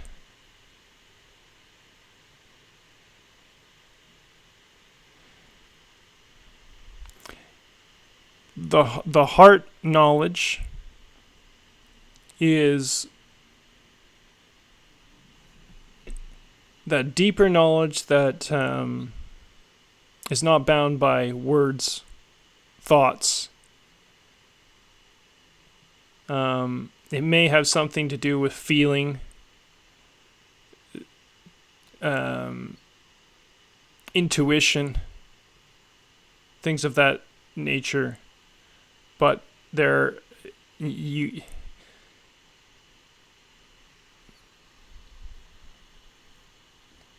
you can say, well, if it's that important, then you should know something about it. Well, you can know something or understand something, but not be able to put words to it, especially when you're talking about things that are unknowable, right? And if we knew everything, what good would that do us anyways, right? We got to ask ourselves, why are we here with the limited capacity of the brain? And why are we here and we've disconnected ourselves to each other and disconnected ourselves with our own bodies? We're not healthy. We're not healthy physically. In general, we're not healthy physically. We're not healthy mentally.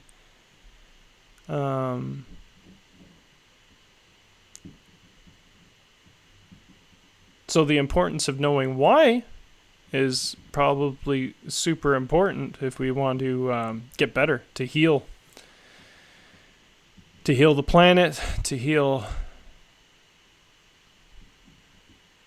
ourselves, to heal that connection between ourselves. And when you look at somebody else, what do you see? Do you see someone that is someone that's separate from you? So that's a problem if you do. So it's in that separation that causes the dysfunction, causes the conflict, causes the violence, causes wars. Like when you look at somebody else, do you say, I know more than that other person, so I must be right? If we were honest, we would say, most of us would say, yes, that's the way we think. But if we were logical, we would also ask ourselves, is that working? Does that make any sense? You know, for us to think that we're right all the time, right? So that need to be right all the time also creates, it's the same thing. It creates the wars, it creates the violence, it creates the arguments and between the fight that people are addicted to a large degree, and they continue the fight to maintain their positions of authority, to maintain what they have, and maybe, quite possibly, we don't need to have that. You know, when we're looking for power, we got to question ourselves: why do we want that power? When we obviously know that power corrupts, and if you're looking for absolute power, that absolute power always corrupts absolutely. That was a cheap way of explaining how power works, because that was almost a direct quote from Lord Acton, which I've used many times.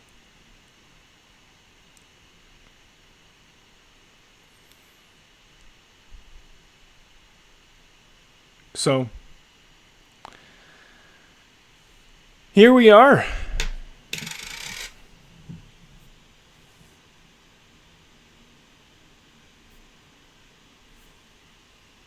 I wonder if there's anything else that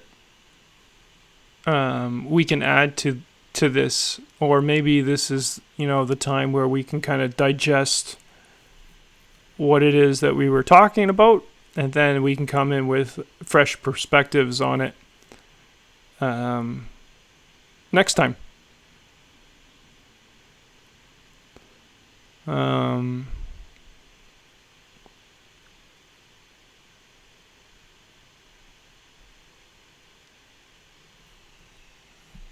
not sure. So I'm just going to sit here for a bit, if that's okay. Because I don't want to end the conversation if it's not done. And maybe we don't have to speak. Maybe we don't have to speak to explore it deeper. Maybe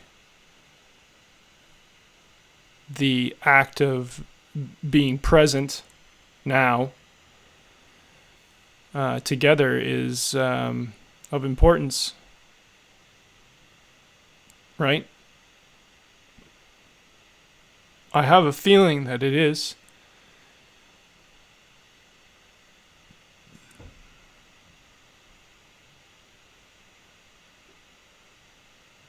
My intuition tells me it is, and yet I keep on speaking.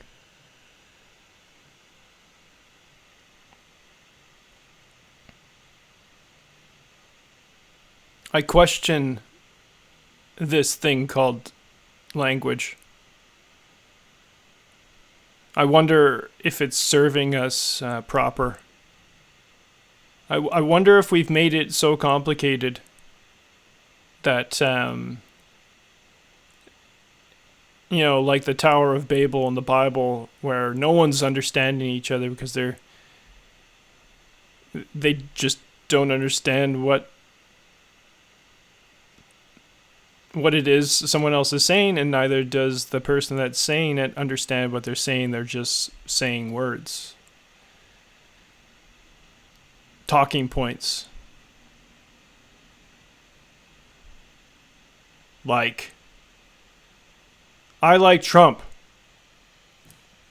so I'm going to vote for Trump, Okay. Why? Well, he seems to be a real guy. He's Man of the people. Really? Tell me why. How do you know this? Like, really, explore it. Talking points. I think we're beyond talking points, right? We're beyond just saying things like, my God's the right God. My God's the only God. In God we trust, and my country is protected by the only God, and damn every other country.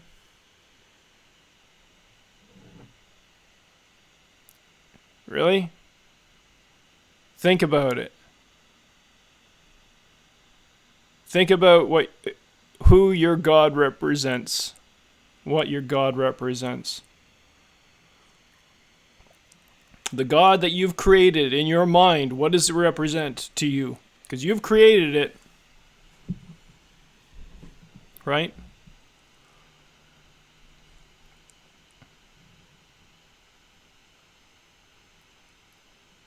Well, you seem to be a bit of a know-it-all, Tom. I don't like your perspective anymore. That's fine. I don't know anything, okay? I don't know anything.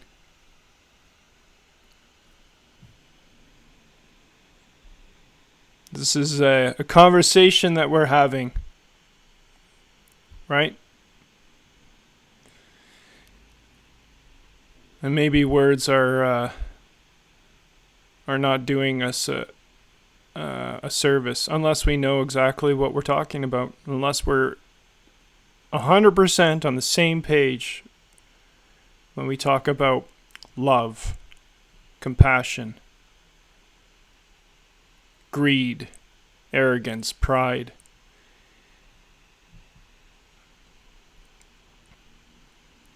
An optimal way of being. An infinite number of possibilities. What do we mean by depression? Anxiety? Why? Why has humanity throughout history lived in sorrow?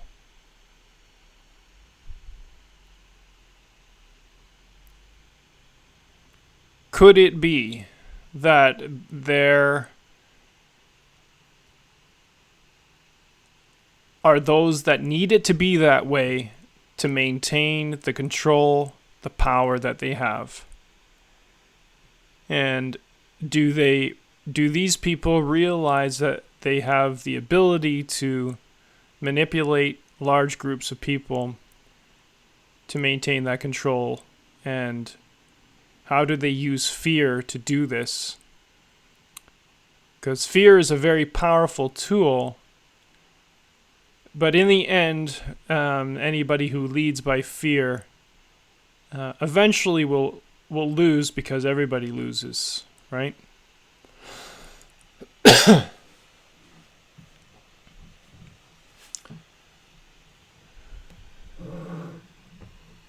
And what is fear?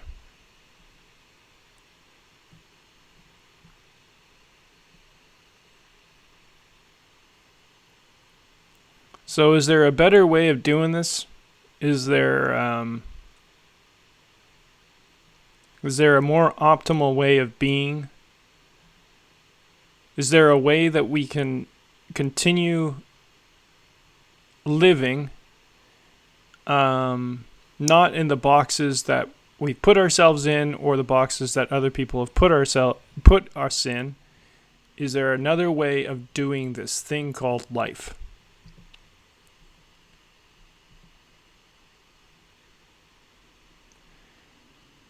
Yes, of course there is.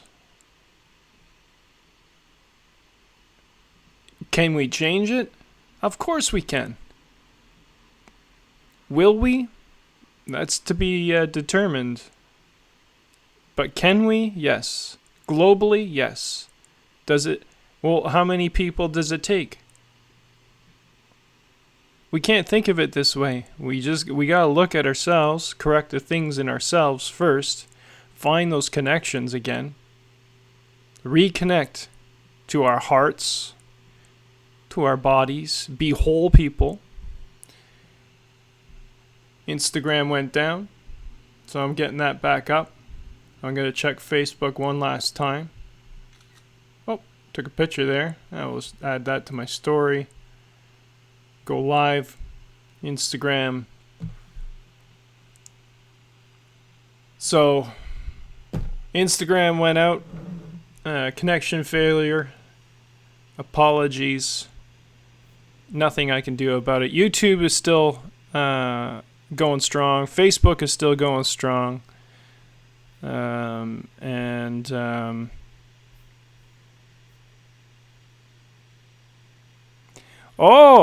you would like to help get Quinn's painting to her? Okay, perfect. How are you going to do that? I think it costs about $20.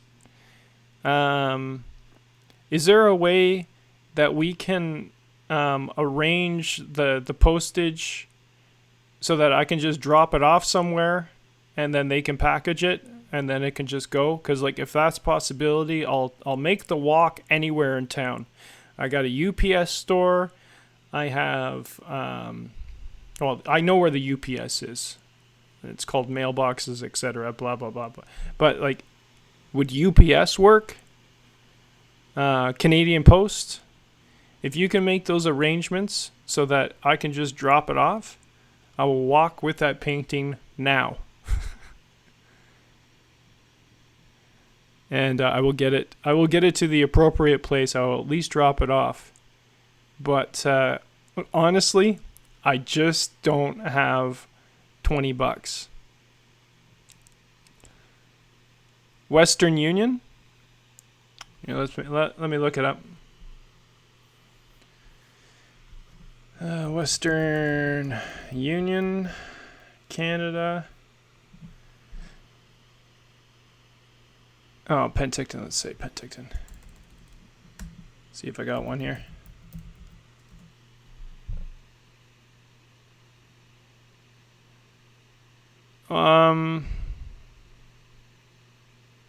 Okay, so the only Western Union agent location in Penticton is the Money Mart. Oh no, there's one down by Safeway. 1301 Main Street, Safeway. Customer service desk.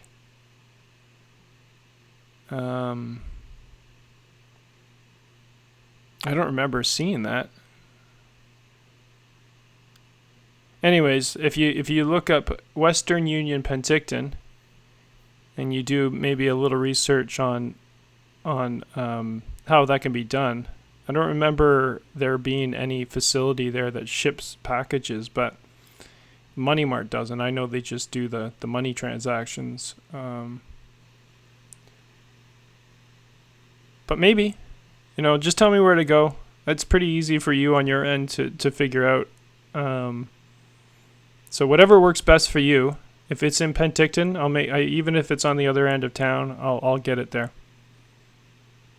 That's awesome. Awesome. That helps a lot. Thank you for putting that out. There's one at Money Mart, like a half-hour walk from your place, Safeway. Yeah, I can walk there. So if I walk there with my painting, can I just drop it off and they'll take it from there? I'll wait for your response. If I could just drop it off, like I don't know how to package it. What would I don't know what to put it in. Like they have all those envelopes and packages, right? So I have nothing. I don't have anything to put it in. I have no box. Like I could just wrap it. I can wrap it like a well, maybe we can just do that. Maybe I can just wrap it. Yeah, if I wrap it in something, I can find something to wrap it in, and then I can throw the address on it, and I can throw the return address on it. That's just, can I do that? I don't know if it's not going to have any protection, but you know what? If it gets ripped or anything like that, I'll just do her a new one. Right? Let's get it to her. I'm in. So yeah, I can package it. I'll wrap it up. And I'll throw the address on it. I have her address. So would I just so I just drop it off there after I package it?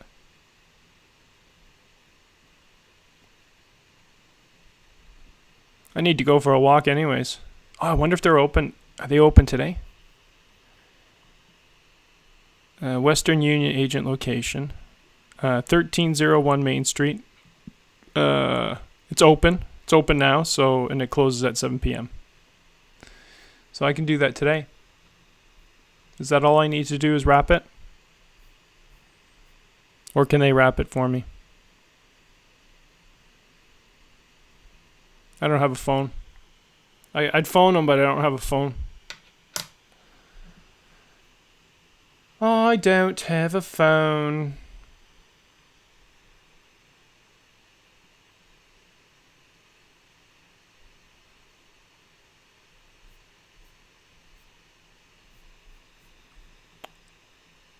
All right, so we'll leave it at that.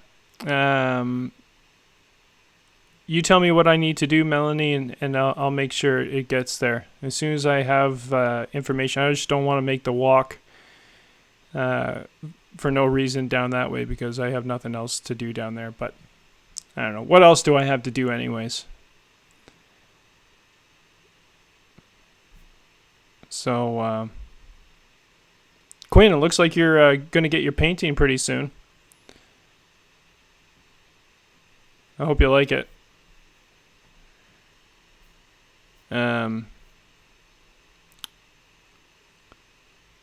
Is that it? Covered a lot of ground today.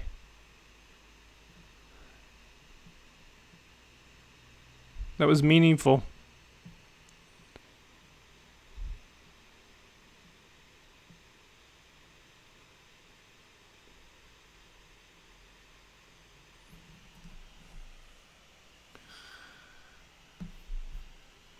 Coming to you live on Facebook, YouTube, and Instagram from Penticton, British Columbia, Canada. Looks like we're coming to the end of our conversation, and now we're trying to figure out how I get that painting there to Quinn. So Melanie is arranging this, which is awesome. Perfect.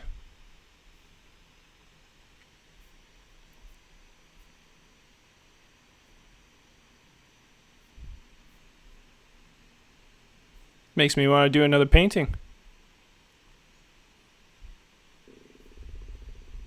Who wants my next painting? I'm giving them away. I gave another one away to a friend yesterday. It was one of the first of its kind. It's the second of its kind. Signed by my alter ego, Linus. And from here on, all paintings I do will be signed as Linus. I think that one's signed as Linus somewhere. On the side somewhere. I don't know where it is. If you look hard enough, you can find Waldo there as well.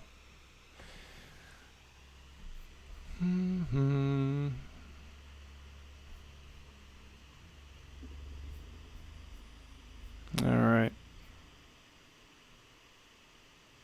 I'm gonna heat up my coffee once again. Because I'm not sure if we're done.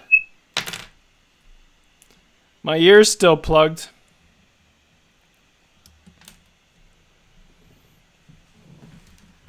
I can't hear anything out of that ear.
Hey, Dave.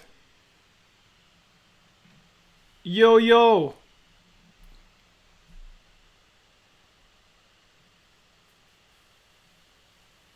You missed all the dialogue. Now we went to silence again.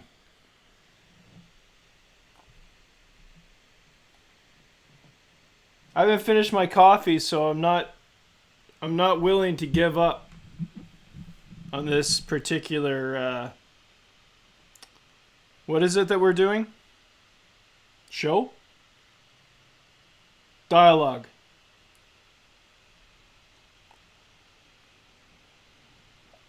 Coming to you live on Instagram, Facebook, and YouTube. I can't hear out of this ear.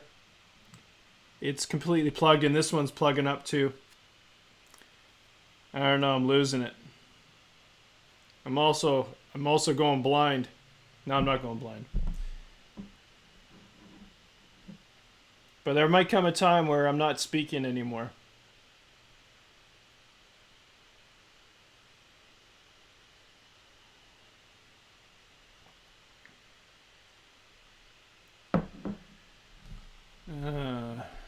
All right, where are we?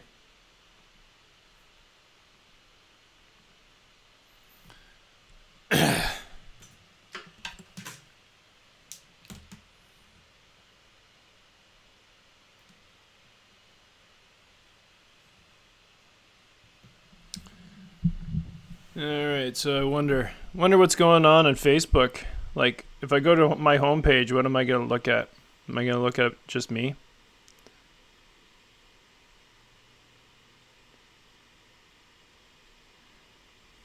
Hey, you thug lifers, we're warned. 3 going down right now. Stop sending me shit. That's Quinn Bucktooth. I don't know what that means, but she seems really perturbed. So stop doing what it is that you're doing. Anyways.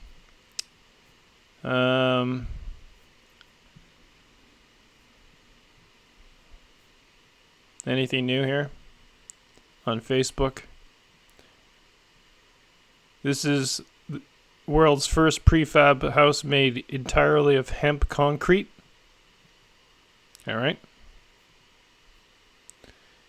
You could do everything with hemp. Oh, look at that. 3-ton whale filmed jumping fully out of water like it's some kind of hotshot dolphin or something. Like fully. That's a cool picture. I'm going to share it. I'm sharing it. Public. Because it's important. That's cool, man. That is cool. Joy, I think, is important. To have a little bit of joy in one's life. I think we should bring back the joy. What does it mean to have joy in one's life? Can you have joy in your life if you're a slave? Maybe. Could you have more joy in your life if you weren't a slave? Possibly. Look at that fox. He's crazy. What a great hunter. I'm sharing it.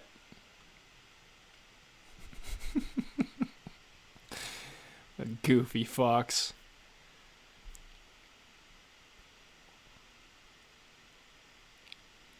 This guy was going to go for a dip. And it looks like he's diving into a pond. But then he runs across the lake because it's ice. Hilarious. What else?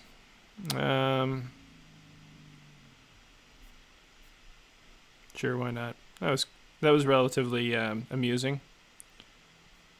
7 shares, eh? Julie Freeberg always comes up with some of the best posts. Bam, done. Shared. Easy. Next. Alright,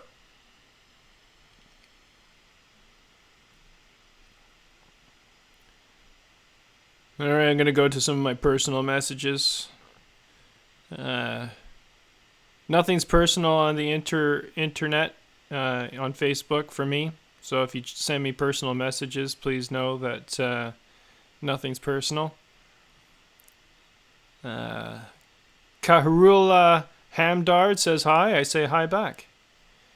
Amanda Lee.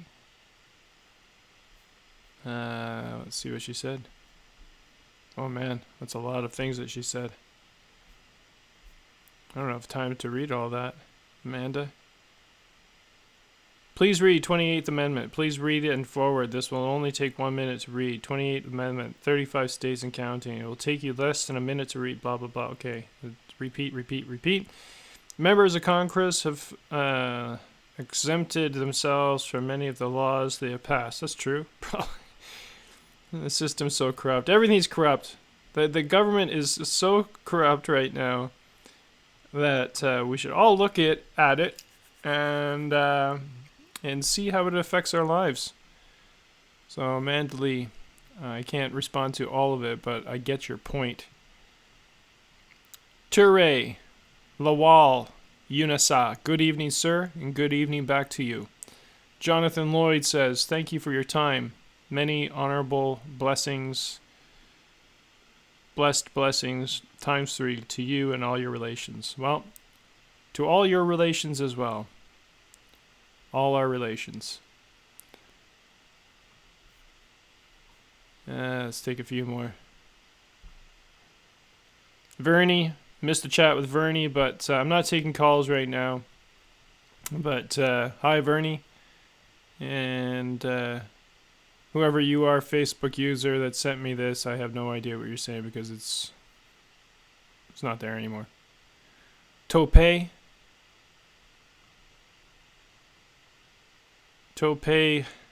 Adebayi, guys making millions of Naira in just 2-3 days online. And Margaret, I hope you remember me. My phone got lost and I lose all my contacts. Thank God I wrote your name down in my diary. That's why I'm able to contact. I don't know if that's true.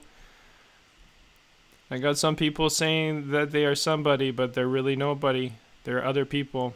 They're hiding behind names. I hope you're not one of them. That's why I don't really deal with personal messages too much unless it's someone like Quinn Bucktooth, who I know well, and a few other people like my mom and Scott. And Scott says call me. Well, alright, well you call me. I don't know what you want.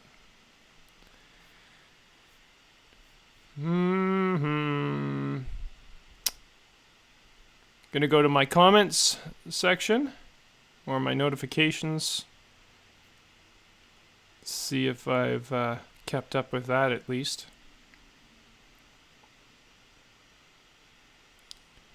And yeah, that was beautiful. I agree. Just sending a reply back to Quinn.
Alright, see if anybody's back. Oh, there you are. Dave, sorry. I was doing something else there. I'm doing well. No, I'm not giving you the silent treatment. I just didn't know that you were. I didn't know that you were having a conversation with me because there's a time delay, and then I go on to do something else because I think that maybe you don't have anything to say, and no, I'm not trying to give you the silent treatment. And enjoy your movie.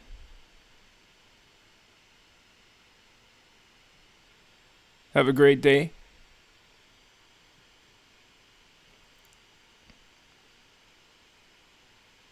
Right?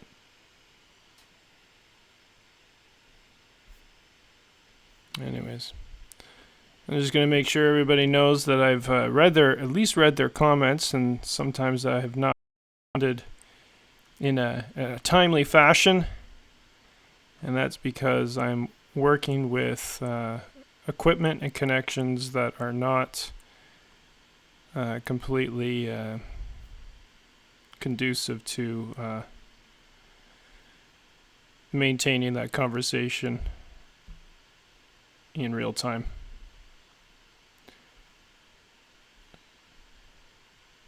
So, this is what I'm doing.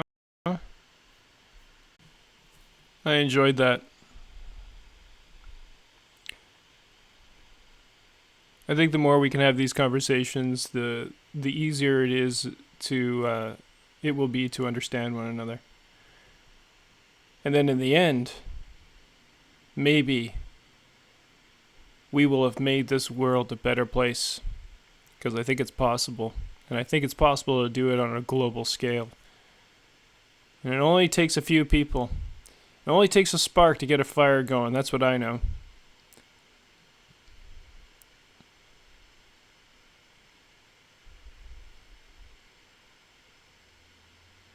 You know?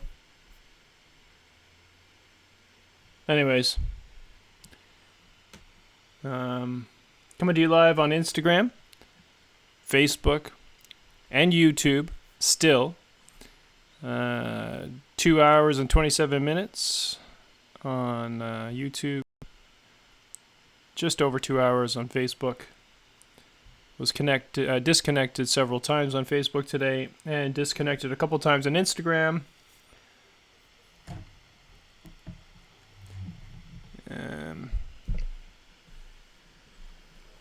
I'm working on a song. I don't know where it's gonna go. I'll play it for you. It's very simple. I'm not a musician. I'm a clown.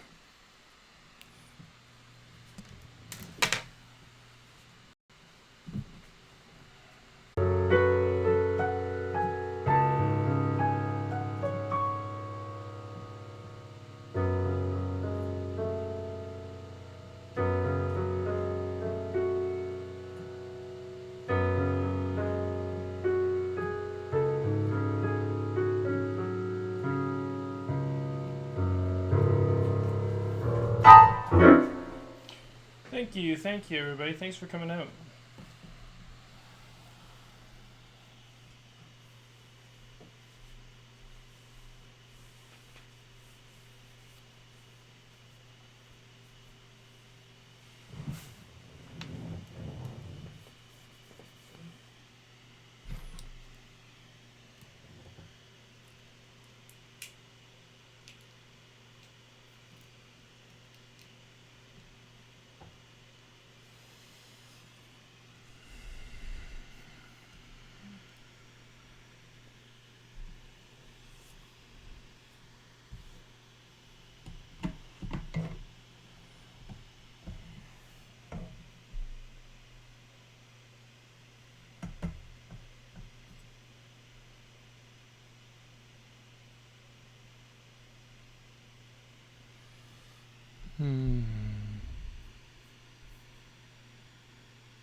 All right.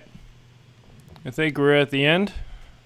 I think we exhausted the conversation for now, and we could pick up maybe where we left off at another moment in time. Time doesn't exist, people, just so you know. And any change that can happen immediately, so it's not required to have any time to do this. That means change in your own personal life, change in the circumstances we see ourselves in the world. Are we looking for something that's better, more optimal? Is there a better way to live, a better way of being? The answer is yes, and the possibilities are infinite. So let's just leave it at that and enjoy the rest of our Sunday. Maybe get outside, go for a walk, see what nature has to tell us. Thanks for participating, and have a good day.